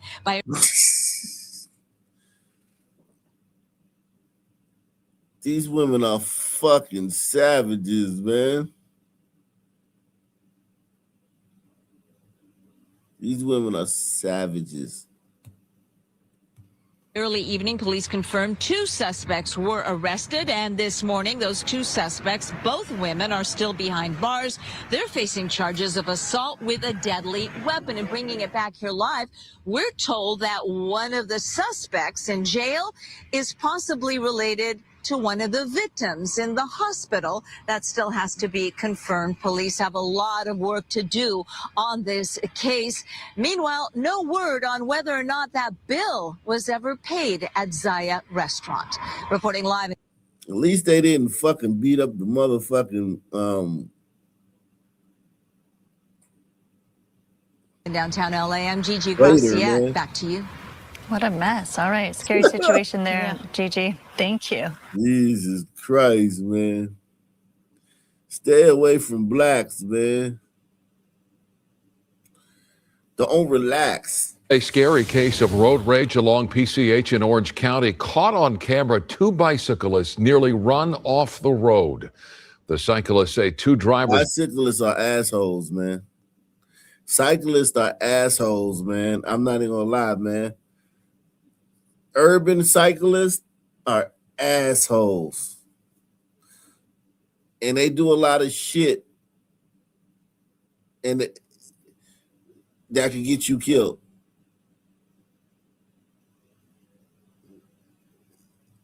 White urban cyclists are assholes. They'll slap your trunk. They'll follow you home and cuss you out. All over the bike lane. And them bike lanes is the dumbest thing that ever happened. Never see anybody in a fucking bike lane. You could ride around the city for fucking 10 hours, just ride around, and you'll never see anybody in the fucking bike lane. Or you might see 2 people all day in the fucking bike lane. Bike lanes. They did that shit. As much money they spent in that shit, it should look like the fucking Tour de France in every city. Every city should like the Tour de France coming down the fucking street. You never see anybody in them fucking bike lanes. All they did was fucking clog up everything, man. Say 2 drivers were so aggressive they feared for their lives. KTLA 5's Carlos Aceto is live with more on what happened. Hi, Carlos. Hey, Micah and Court. This joyride quickly turned south for 2 cyclists out here in Orange County. Part of the road rage incident was caught on camera, and tonight those 2 cyclists, they're speaking out, saying things could have ended so much worse. A Saturday bike ride turned dangerously ugly along PCH and Bayshore Drive in Newport Beach. Dramatic video shows 2 cyclists being run off the designated bike lane by the driver of a blue BMW. One of the cyclists, fearing for his life, bunny hops the curb onto the sidewalk to get out of the way. Just zooms by us, gets the red light, and then as far as I know, like 30 seconds later, he's like inches away from my rear wheel. Ben Byra and Luke Fetzer are competitive riders, and we're out training. That's what it should look like in the bike lane during rush hour. Instead, you don't see any fucking body. For a race happening the following day. They say the drivers in the BMW and a black and red Corvette got aggressive with them, yelling homophobic slurs for no reason. We're just riding single file. Ben is behind me, I'm in front of him, and he comes up to us and starts laying on the horn. His buddy. They didn't deny that they were gay though.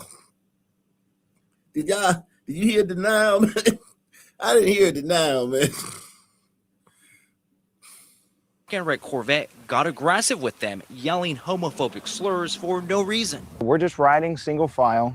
Ben is behind me, I'm in front of him, and he comes up to us and starts laying on the horn. His buddy yells out the side window. To get the drivers to back off, Luke says he squirted some water from his bottle towards the cars, and that's when things escalated. Called us slurs, and me spraying some water on his car was in retaliation to that. So these were hombredos, because some man would have got out and tried to have physically confront you. These are hombredos. These ain't son. Cars, and that's when things escalated. Called us slurs, and me spraying some water on his car was in retaliation to that. In the video, which has more than 8 million views on Instagram, we see items being thrown out the window of the BMW towards the riders, including a plastic water bottle, as the car flies past them. Things get even more heated next. A couple lights down, they've like all got out of their cars trying to I don't know, tackle us or hit us. I don't know what their plan was. We're going like 30, 40 miles an hour downhill, so if they did touch us, it wouldn't have been good for anyone. An incident report was taken by Newport Beach Police, but so far, no action. Yep, what I tell you. Hombredos.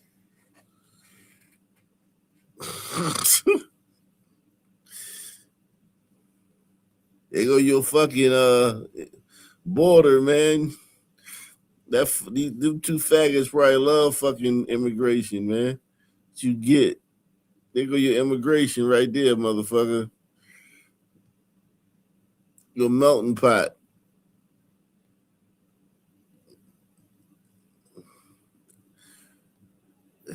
Eat your heart out. Eat your fucking heart out, man.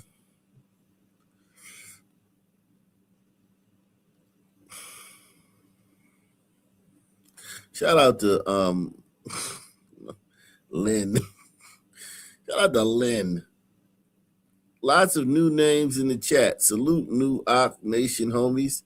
Support the hard work. Yeah, man. Support the channel, man. We out here banging, man. Banging on these sons, man. Listen, man.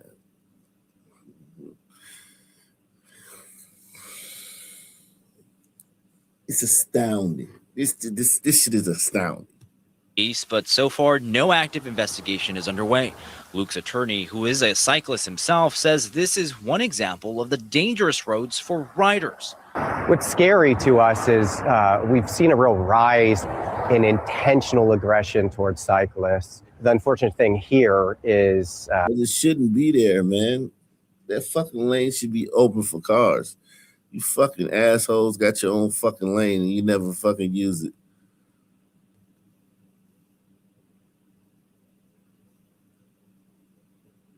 Oh, shit. Police have identified the 74-year-old woman killed as Hariyatu Ba. They also say her killer, 43-year-old Omuba, was actually her roommate. The suspect was taken into custody as a person of interest right on the scene of Ebbetsfield's apartment.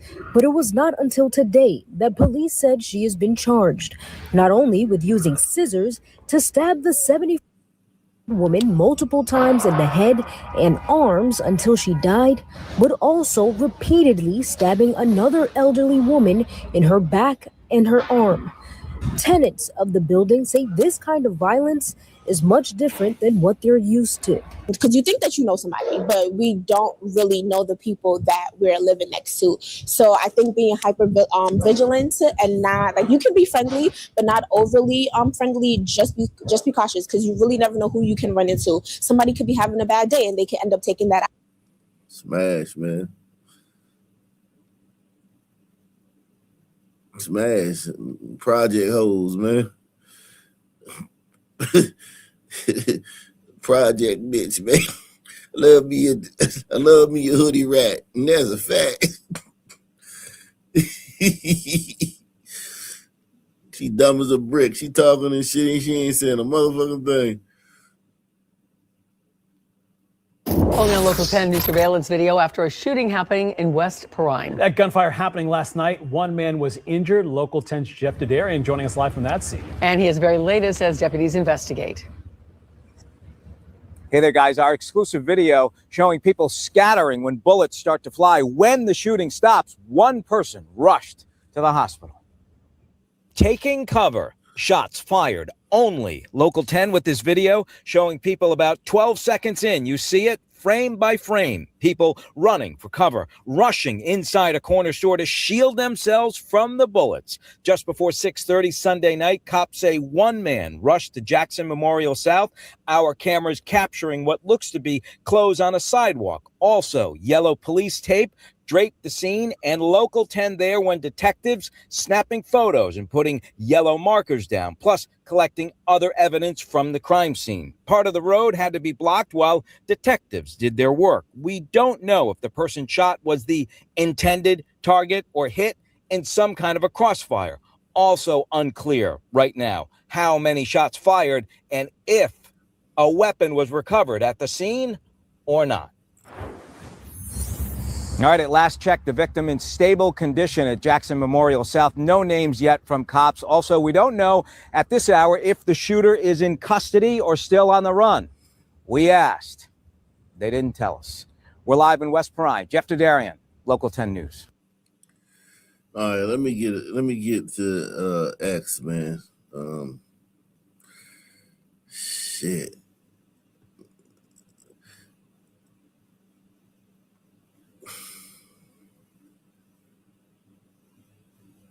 From today's hearing, and I'll tell you some more details about what happened. There were two very different outcomes today. 13-year-old Nelson Nunez, the suspect accused of raping the young girl, will remain behind bars in an adult correctional facility as he awaits trial. Over the past several days, his attorney had Nunez's family members tell the judge how they would ensure his supervision if he were to be released. The judge was not convinced. However, 12-year-old Josiah Jones, the suspect accused of putting rocks in the young girl's mouth to silence her as she was allegedly being raped by Nelson Nunez, will be allowed to go home as he awaits trial. He'll be on lockdown at home. He'll have to attend virtual school and can't have access to the internet outside of school and may not contact the victim or any other defendants. So both suspects are being tried as adults. We spoke to attorneys for both suspects after the ruling. Now, that doesn't mean he's going to stay in custody forever. It just means for now, as we are defending the case and resolving the case, he will remain in custody. My client received a substantial different outcome because he was in substantially a different position. The position he was in was that he was forced to do the things that he did by the other two children as a threat of force. And those were the words of the young victim herself.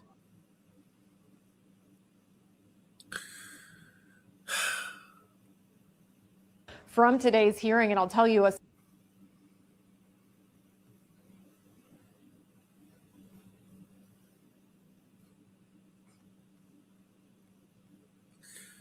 I always knew this guy was a fraud. 9:30. Why a Obama sympathizer? He lies like Trump. Also kill all minorities. I'm liking Obama now. I miss Obama. I miss the adults in the room. Get this orange clown out of Abused here. sphincter nuthole sent $20. 9:30. Why a Obama sympathizer? He lies like Trump.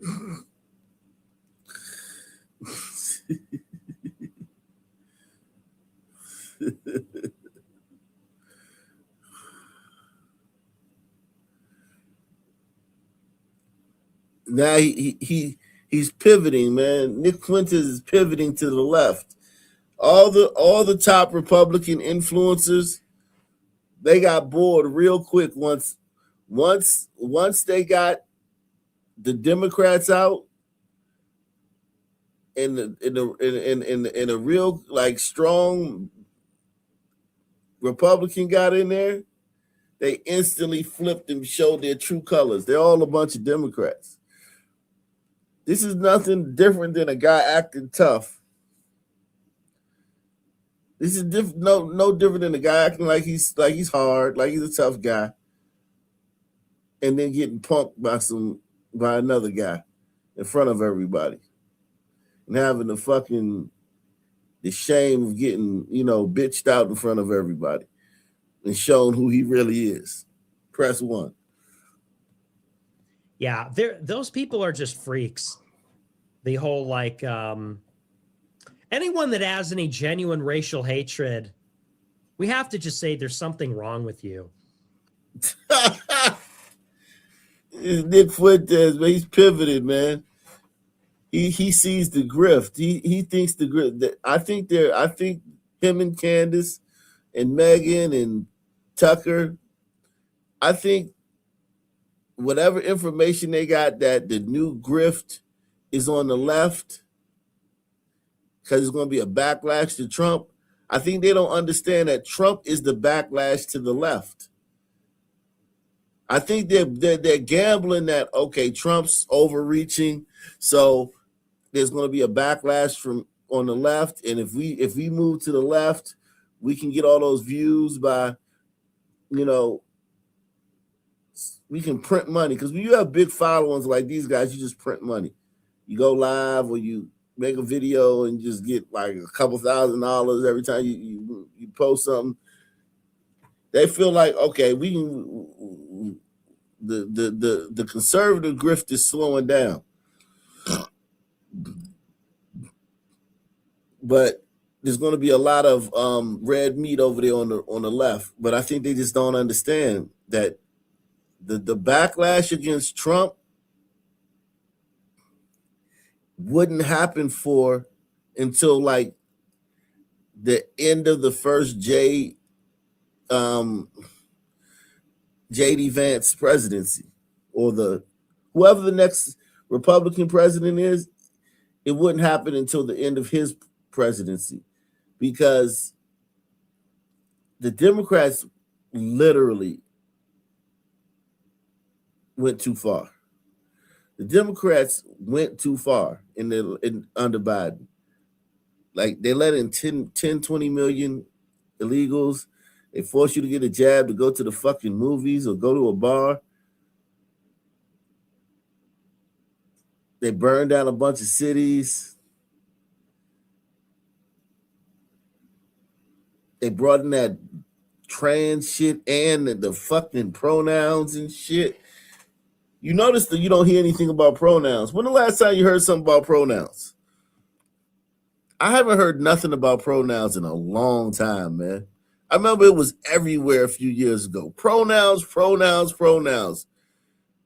People had that shit posted in their bio. You go on LinkedIn or you go on different, and it was you fill out like online forms, and it would be like a box for your pronouns. I haven't heard anything about pronouns in a long time. So I think the backlash, I think Tucker and all these guys like Nick Fuentes, they think that conservatism has overreached and there's going to be a backlash against it. But really, this movement, the zeitgeist is going on in this country now, is a reaction to the overreach from the liberals and Democrats and the progressives. So it is, and it's going to be a while. It's going to be a long backlash. Like people have not gotten their fill of the backlash. We still want to stamp out a lot of that liberal shit.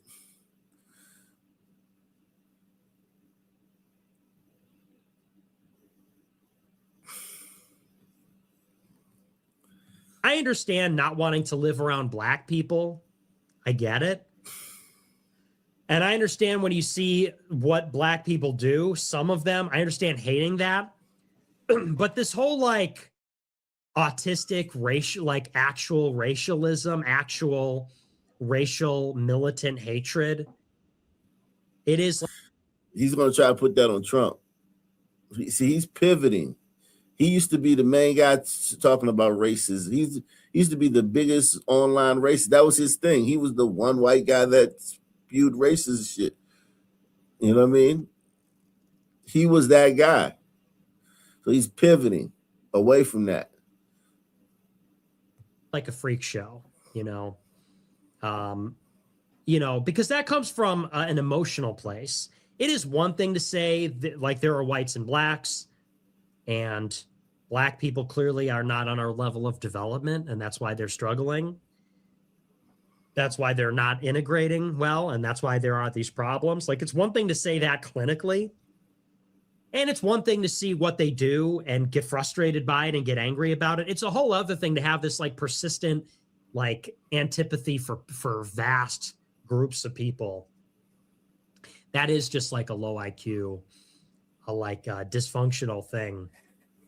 And everything, oh, well, but that doesn't make you mad. It's like, yeah, it makes me mad. I'm not filled with like racial hatred for an entire group.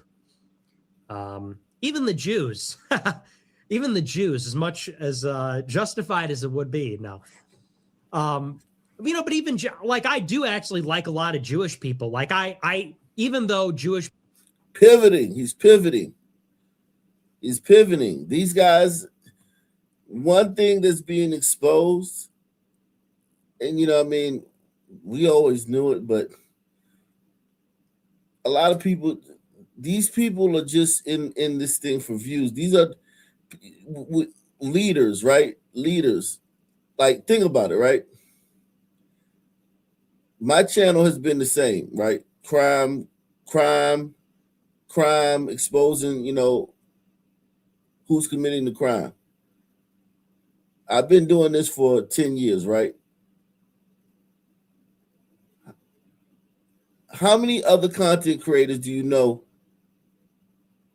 are doing the same content they were doing when they started on YouTube? And I don't have a problem with people shifting or going to something else. But these people are like, they're changing their whole ideology. They haven't just like been like, all right, I used to be Black Manosphere, now I'm motherfucking political commentary. That shift is fine, right? But to be like, oh, I used to be Black Manosphere, now I'm a male feminist. That's crazy work. That's basically what, like, the type of flip that Nick Fuentes is doing. Like,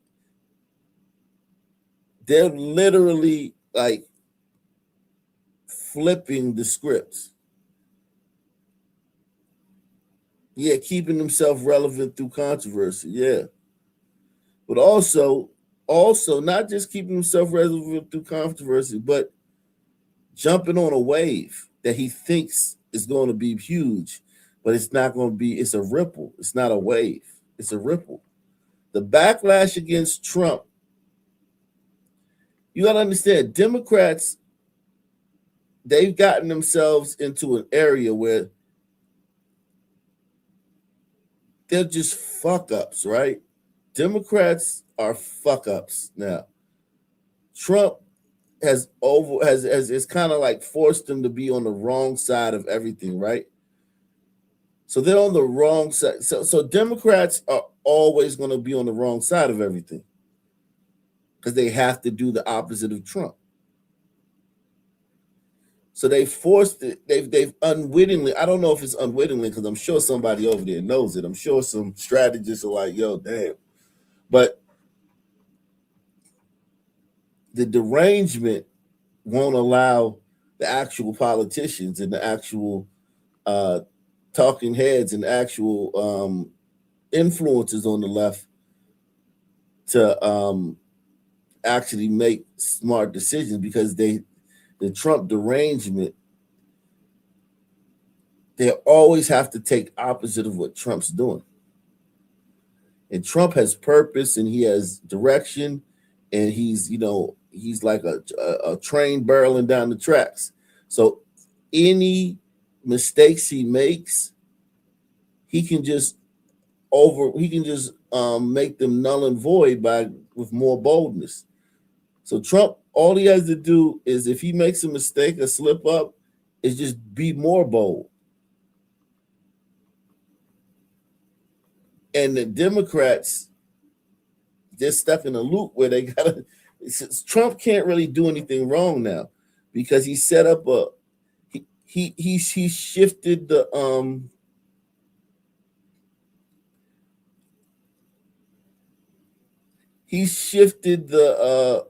paradigm, the dynamic where it's like, yo, now you got ICE in airports. You got ICE in airports. The Democrats were like, all right, we're not funding ICE. We're not going to fund ICE. We're gonna shut the government down because we don't want to fund ICE. And also, by doing that, the TSA agents are not going to get paid. So the Democrats played that hand. So now the TSA agents aren't going to work because they're not getting paid and they're getting laid off because, and the stuff like that. So it's a shortage of TSA agents. So what does Trump do? He replaces them with ICE agents. Like, it's like in that loop that they're in, that the Democrats are in, they're going to be in that loop for a long time. You know what I mean? They're going to be stuck in that loop for a very long time. They're not getting out of that loop like by midterms.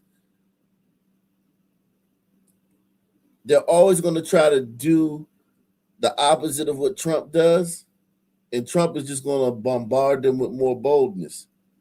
You know what I mean?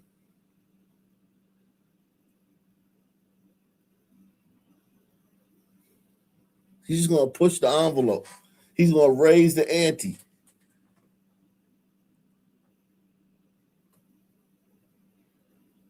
Raise the stakes on them every time. Every time they make a move, he's gonna say, "I take your bet and I raise you, and I raise you $1 million." You're like, "Oh shit, what the fuck?" Yeah, I raised you $1 million. They'll say, "What?" Yeah, and it's just gonna be like that constantly. And then JD Vance is going to come in. He's a little softer, and he's probably a Democrat because he's got a woman of color wife. And, he's already talked shit about Trump back in the day, called Trump a Nazi. So JD Vance's true colors are probably, a rhino, right? JD Vance is probably really a rhino, right? So then he's going to come in and he's going to open the door for the Democrat. Because really what the next president needs to do is keep going as hard as Trump, but steady, not raise it, but steady. But I think J.D. Vance is going to he's going to pump the brakes, and the Democrats are going to find weaknesses, and they're going to, be able to exploit him. And then by the time his presidency is over, they'll get back in.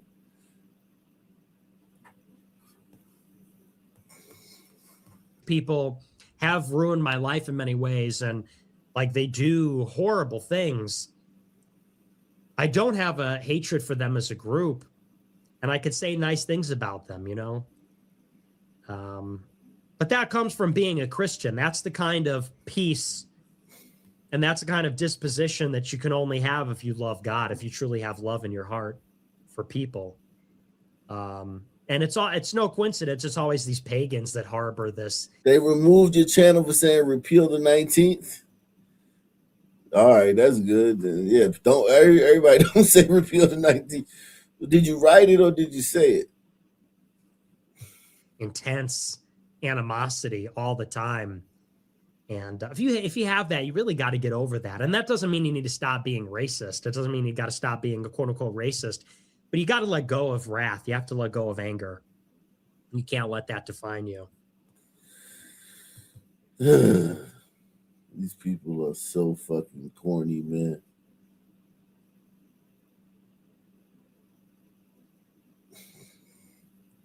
These people are so corny, man. That guy is such a cornball.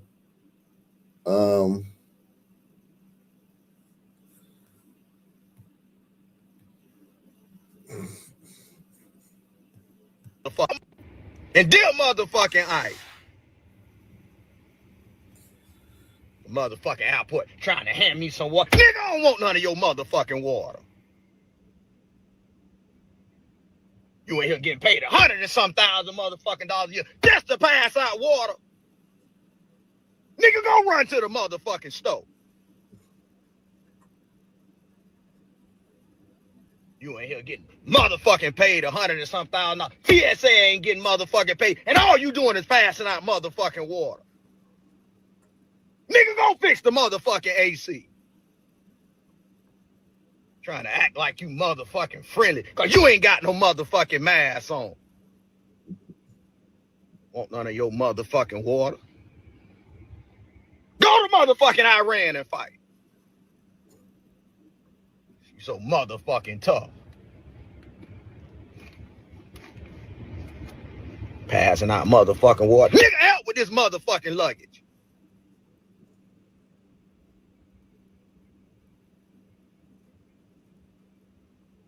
Hand me some motherfucking water.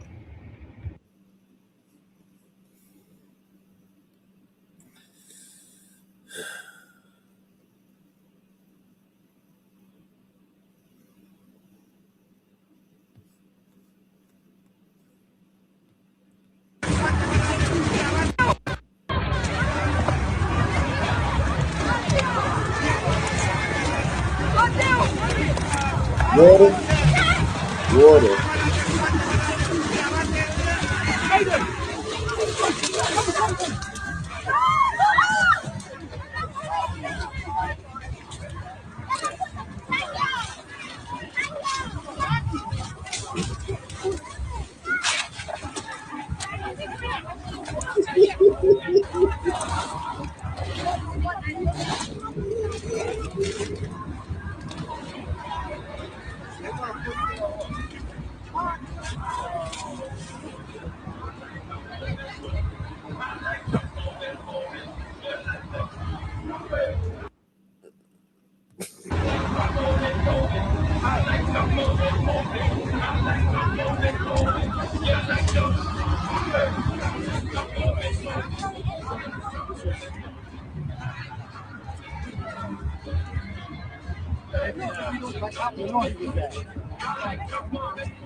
Obviously hard times in Deptford.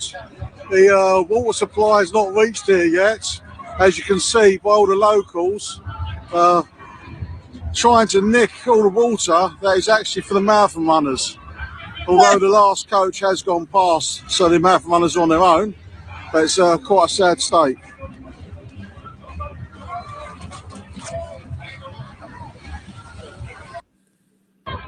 That's over in England, in the UK.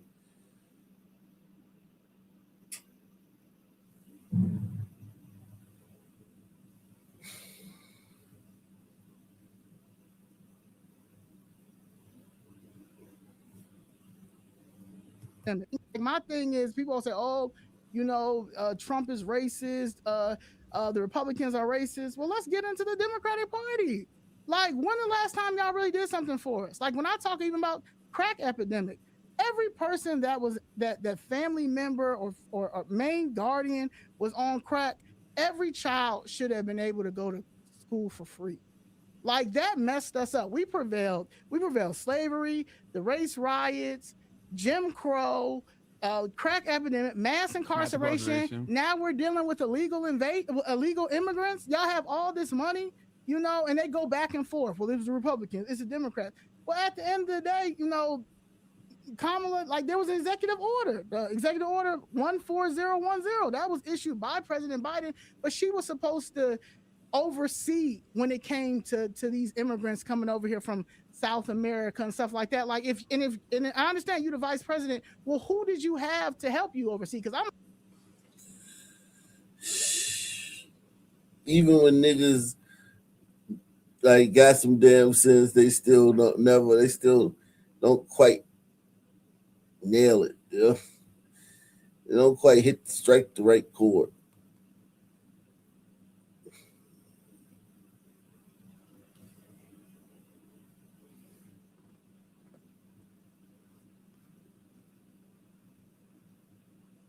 You do not want to overstate this. To your point, if you go through most of the 2010s, this seat was held by a Democrat. So you don't want to overstate it. It's not, wow, Democrats have never won here before. However, you also don't want to understate it. The Republican who had that seat, who stepped aside when Ron DeSantis appointed him to another job, so they had to have the special election, he won his last election by 20 points. Donald Trump carried this legislative district in the presidential race a couple of years ago, and then put it in the context of everything else that is happening. Democrats are winning local elections everywhere throughout 2025 and now throughout 2026. And they're doing it all over the map in ruby red states like Florida, in Georgia, in Mississippi, in Texas, in Pennsylvania, and Wisconsin. So Democrats, clearly, the facts just speak plainly. The math speaks plainly as day. Democrats have huge enthusiasm behind them right now, and Republicans keep losing in places where just in November of 2024, they were winning big.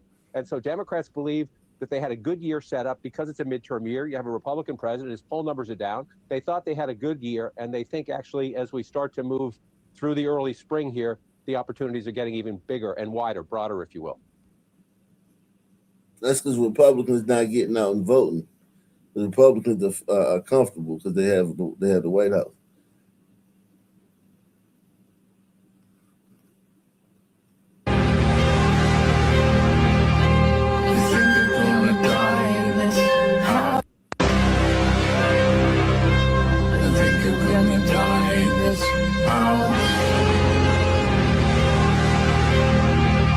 Shows like kind of like how niggas relation to money. Why niggas have bad credit. Like why every nigga has a bad credit score. Why no niggas have insurance. Like even for their cars. Like now I'm not even talking about life insurance. Like most niggas don't have car insurance. You know what I mean? Niggas don't have good credit, debt, college loans, everything fucked up for niggas, right? Because like money, our relation to money is not like everyone else's relation to money. Money is abstract. Niggas think it's money is an abstract principle. Okay? Money isn't really there.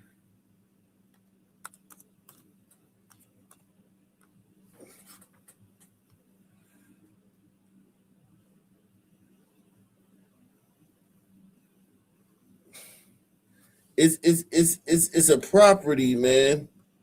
It's not really like there. It's just the cash the dollar bill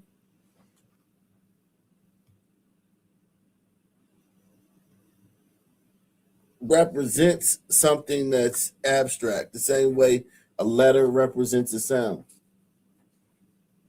You know what I mean?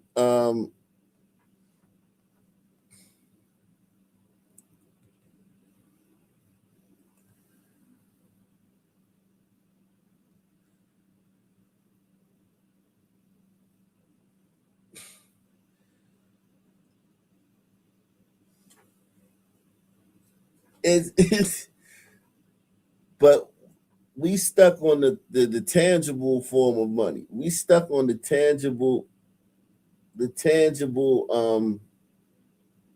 idea of money. We really can't get into the abstract ideas of money, like insurance, credit.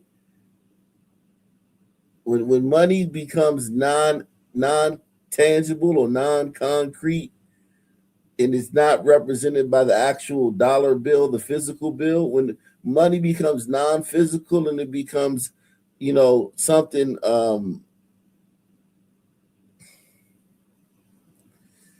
abstract, sons completely can't deal with that on any level. Press 1. Least amount of people, lowest rates of having insurance, life insurance, car insurance, anything. Most in debt, worst credit, terrible credit. But when it comes to having cash, the only people you really see anymore with cash are black people. And they doing stuff like this with it.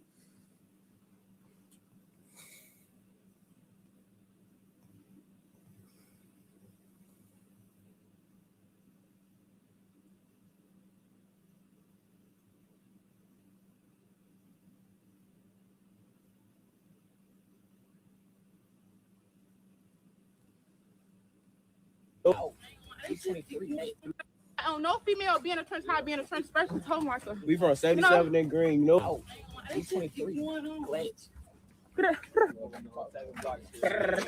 shit, man. 7 block shit. Y'all know how we come in. Gun safety. Look at the gun safety they're exercising. Gun safety is abstract because you haven't been shot yet. Press 1. Gun safety is actually abstract because you haven't shot yourself yet, or you haven't accidentally shot anybody yet. So it's actually abstract. That's why sons can't practice it. Because it's not there. You have to actually, you practice gun safety for something that might happen, to prevent something that might happen. You practice gun safety to prevent something that might happen. It hasn't happened yet, though. So sons can't deal with it because it hasn't happened yet. Press 1. Block shit, man. How you coming Stop the gas, I'm down the block. Call us solid outside. Say look like flame house. We make sure run off thing on block. We smoking mook, we smoking dog. On little drummer, you know what's up. I know I hop and get back up. For the bus, CTA. Catch that ass. Catch hop, don't get no pass. Spake them up, gave him the belt. Put on Fox, no, we got to know. Been around. This shit been around. I got on my head how many 5 niggas felt that slick. 19 next on. Singing murder nigga carols. Singing murder nigga carols and shit.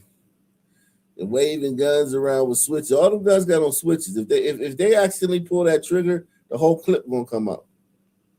These niggas is waving around guns with switches on it. All these guns got switches on them. If one of them niggas accidentally touch that trigger, the entire clip is coming out. Boom. Get no pass, spake them up, gave him the belt. Put on Fox, no, we got to know. Been around. I got on my head how many 5 niggas felt that slick. 19 next, I'm clapping shit. Has to take on throw my brick like back to back. We treat the dicks. His ass ran and still got hit. Smoking G-Nick in his bitch. Fuck face, fuck real, Queo man. block too. Fuck Dello, Peso, Fuck MTV, man. Y'all know that. Fuck the Lilo, my J.I. You know I then I forgot. Fuck ESD, no, my Yeah, fuck your TV too, y'all. Know.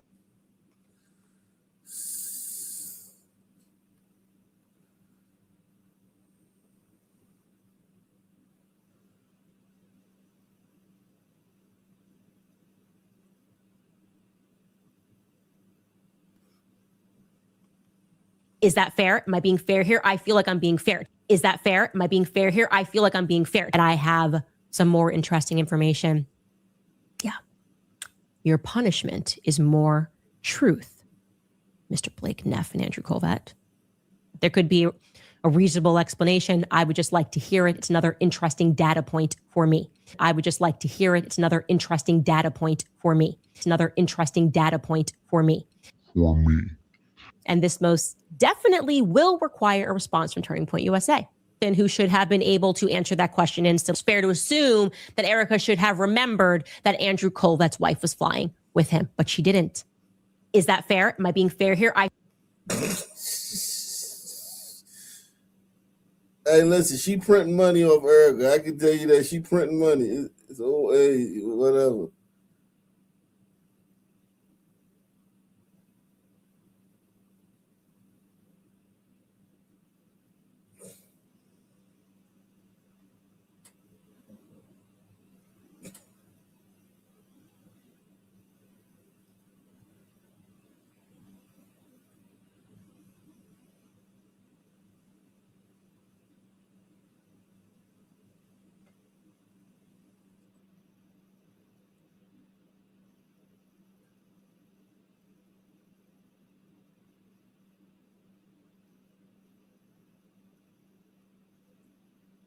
Wow.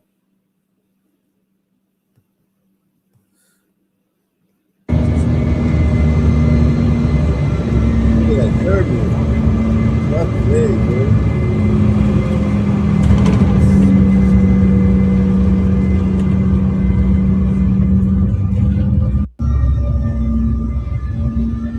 Landing is always janky because that's when the pilot actually takes over. When you're in the air at 30,000 feet, it's on autopilot. But when you're descending, it's actually the actual pilot maneuvering the plane.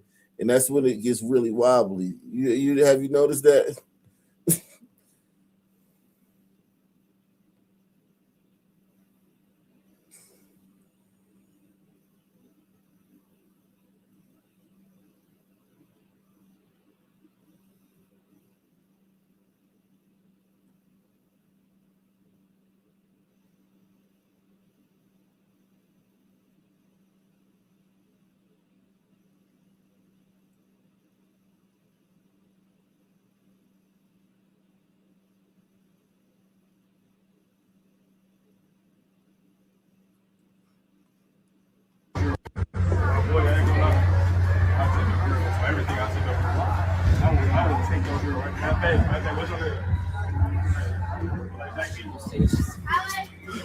God, I ain't know she was that thick, so I would have shot for real. Hold on, you see that shit?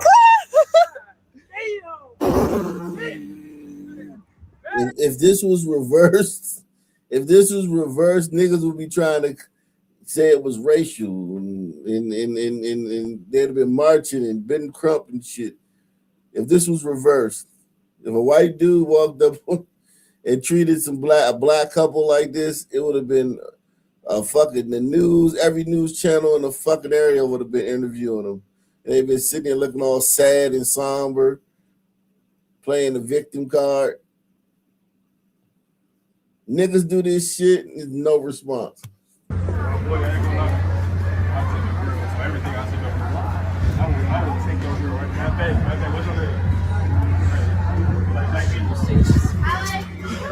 God, I ain't know she was that thick, so I would have shot for real. Hold on, you see that shit?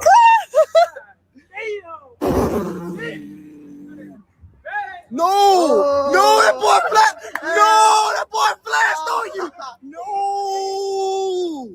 No. He's still following them. This nigga's still following them. Black people don't know anything about boundaries. Let's just say you did the prank.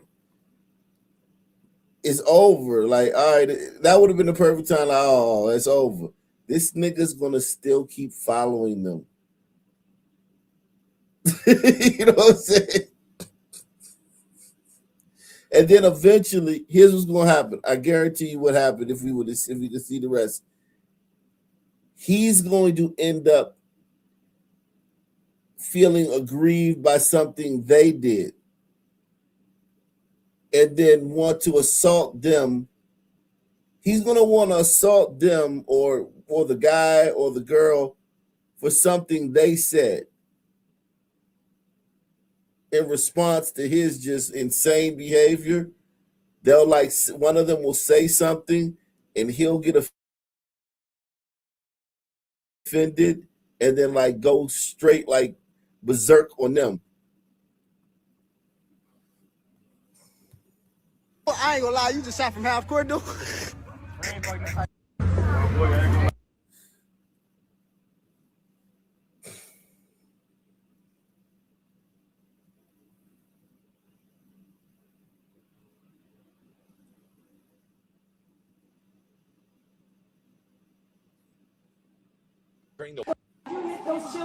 The long arm of the law finally caught up with Lakeisha Jackson. After weeks on the run, police tracked down the 24-year-old former babysitter and arrested her on charges of assault and endangering the welfare of a child.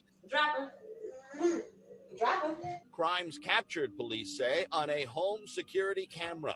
Dave Chappelle said it best. If you need a camera to watch your babysitter, you need to fire that bitch.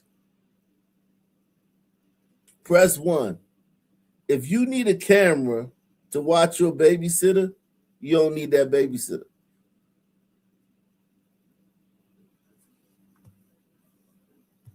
Jackson emerged from the Bronx Special Victims Unit this afternoon and said nothing to reporters as police whisked her away to an arraignment. The Bronx District Attorney issued an arrest warrant for Jackson following the release of the disturbing video.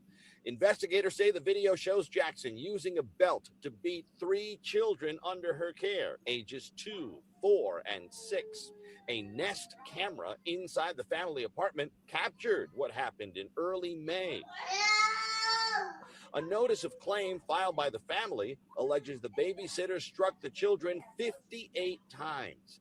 The family 58 lashings on 2 and 6-year-olds. 2, 4, and 6-year-olds, 58 lashings with a belt.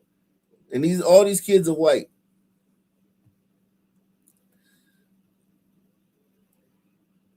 If I listen, just from hearing the way sisters talk online, if I was white, I would never let a sister watch my kid. How race conscious and how everything's white people's fault, and the grievance that sisters have against white America, just from online, just from watching TikTok. I would never, if I was white, I would never let a sister be alone with my kids. She giving 2-year-olds 58 lashes with a belt. Nigga, I can't take, press 1 if you can't take 58 lashes with a belt. Nigga, I can't, I'm out, man. I'm tapping out. I'm tapping out at like 5. At like 5, I'm fainting. I'm fainting by the time I get to 5, man.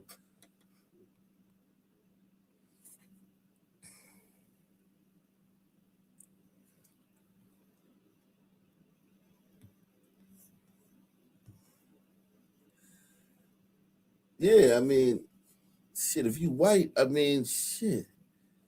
You letting some, hit the like button, hit the PayPal, hit the Cash App, sponsor the show, guys. It'd be nice to see some new people on the sponsorship, man. I like to see some new people sponsor the program and take the challenge. Help the show out. Help.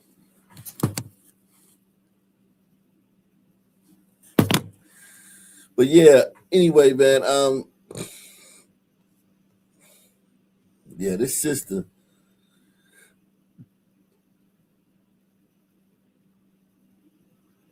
58 last. Jesus Christ.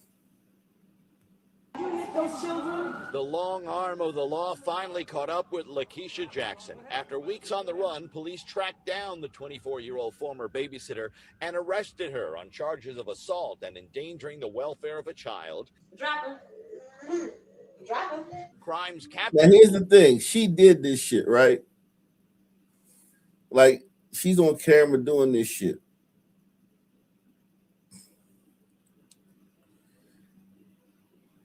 The audacity to like beat somebody's kids like that. Like 58, like you're just like, I thought white people was like, you can, I'm a black woman in a white society and shit. It seemed like you would be scared to pop the little kid on his hand.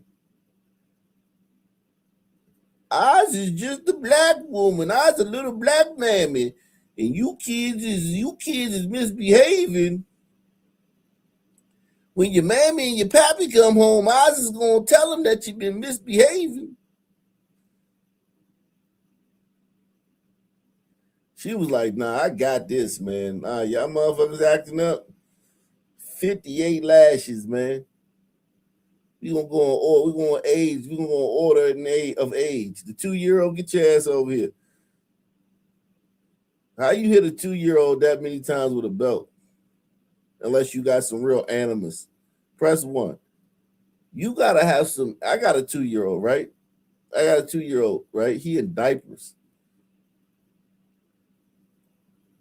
In order to hit a 2-year-old that many times, you have to have some kind of animus in your heart. That's not discipline. You can pop a 2-year-old one time and they're gonna start crying. Lift your hand.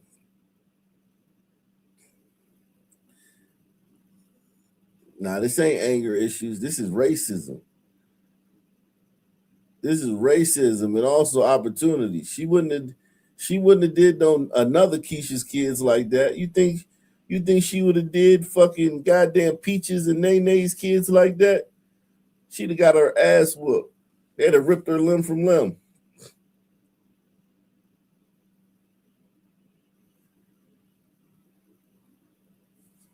She did that because she know white people soft. She hate white people and she know they soft. Press 1. She hate white people and she know that they soft.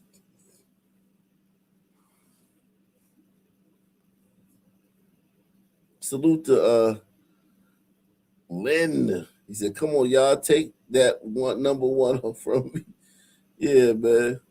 Sponsor the show, man. We'll see, man, as the days go on, man. We'll see. Shout out to you, man.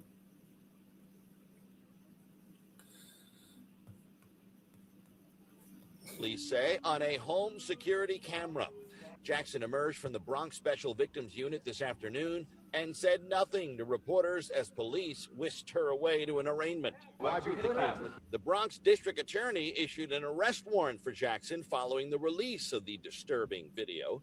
Investigators say the video shows Jackson using a belt to beat 3 children under her care, ages 2, 4, and 6.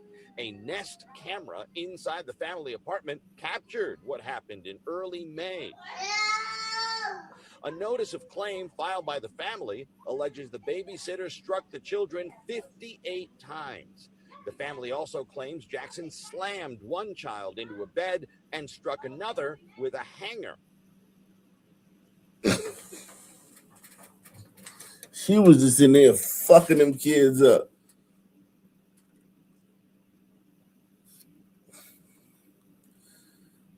Can you imagine them parents didn't have that Nest camera? Jeez.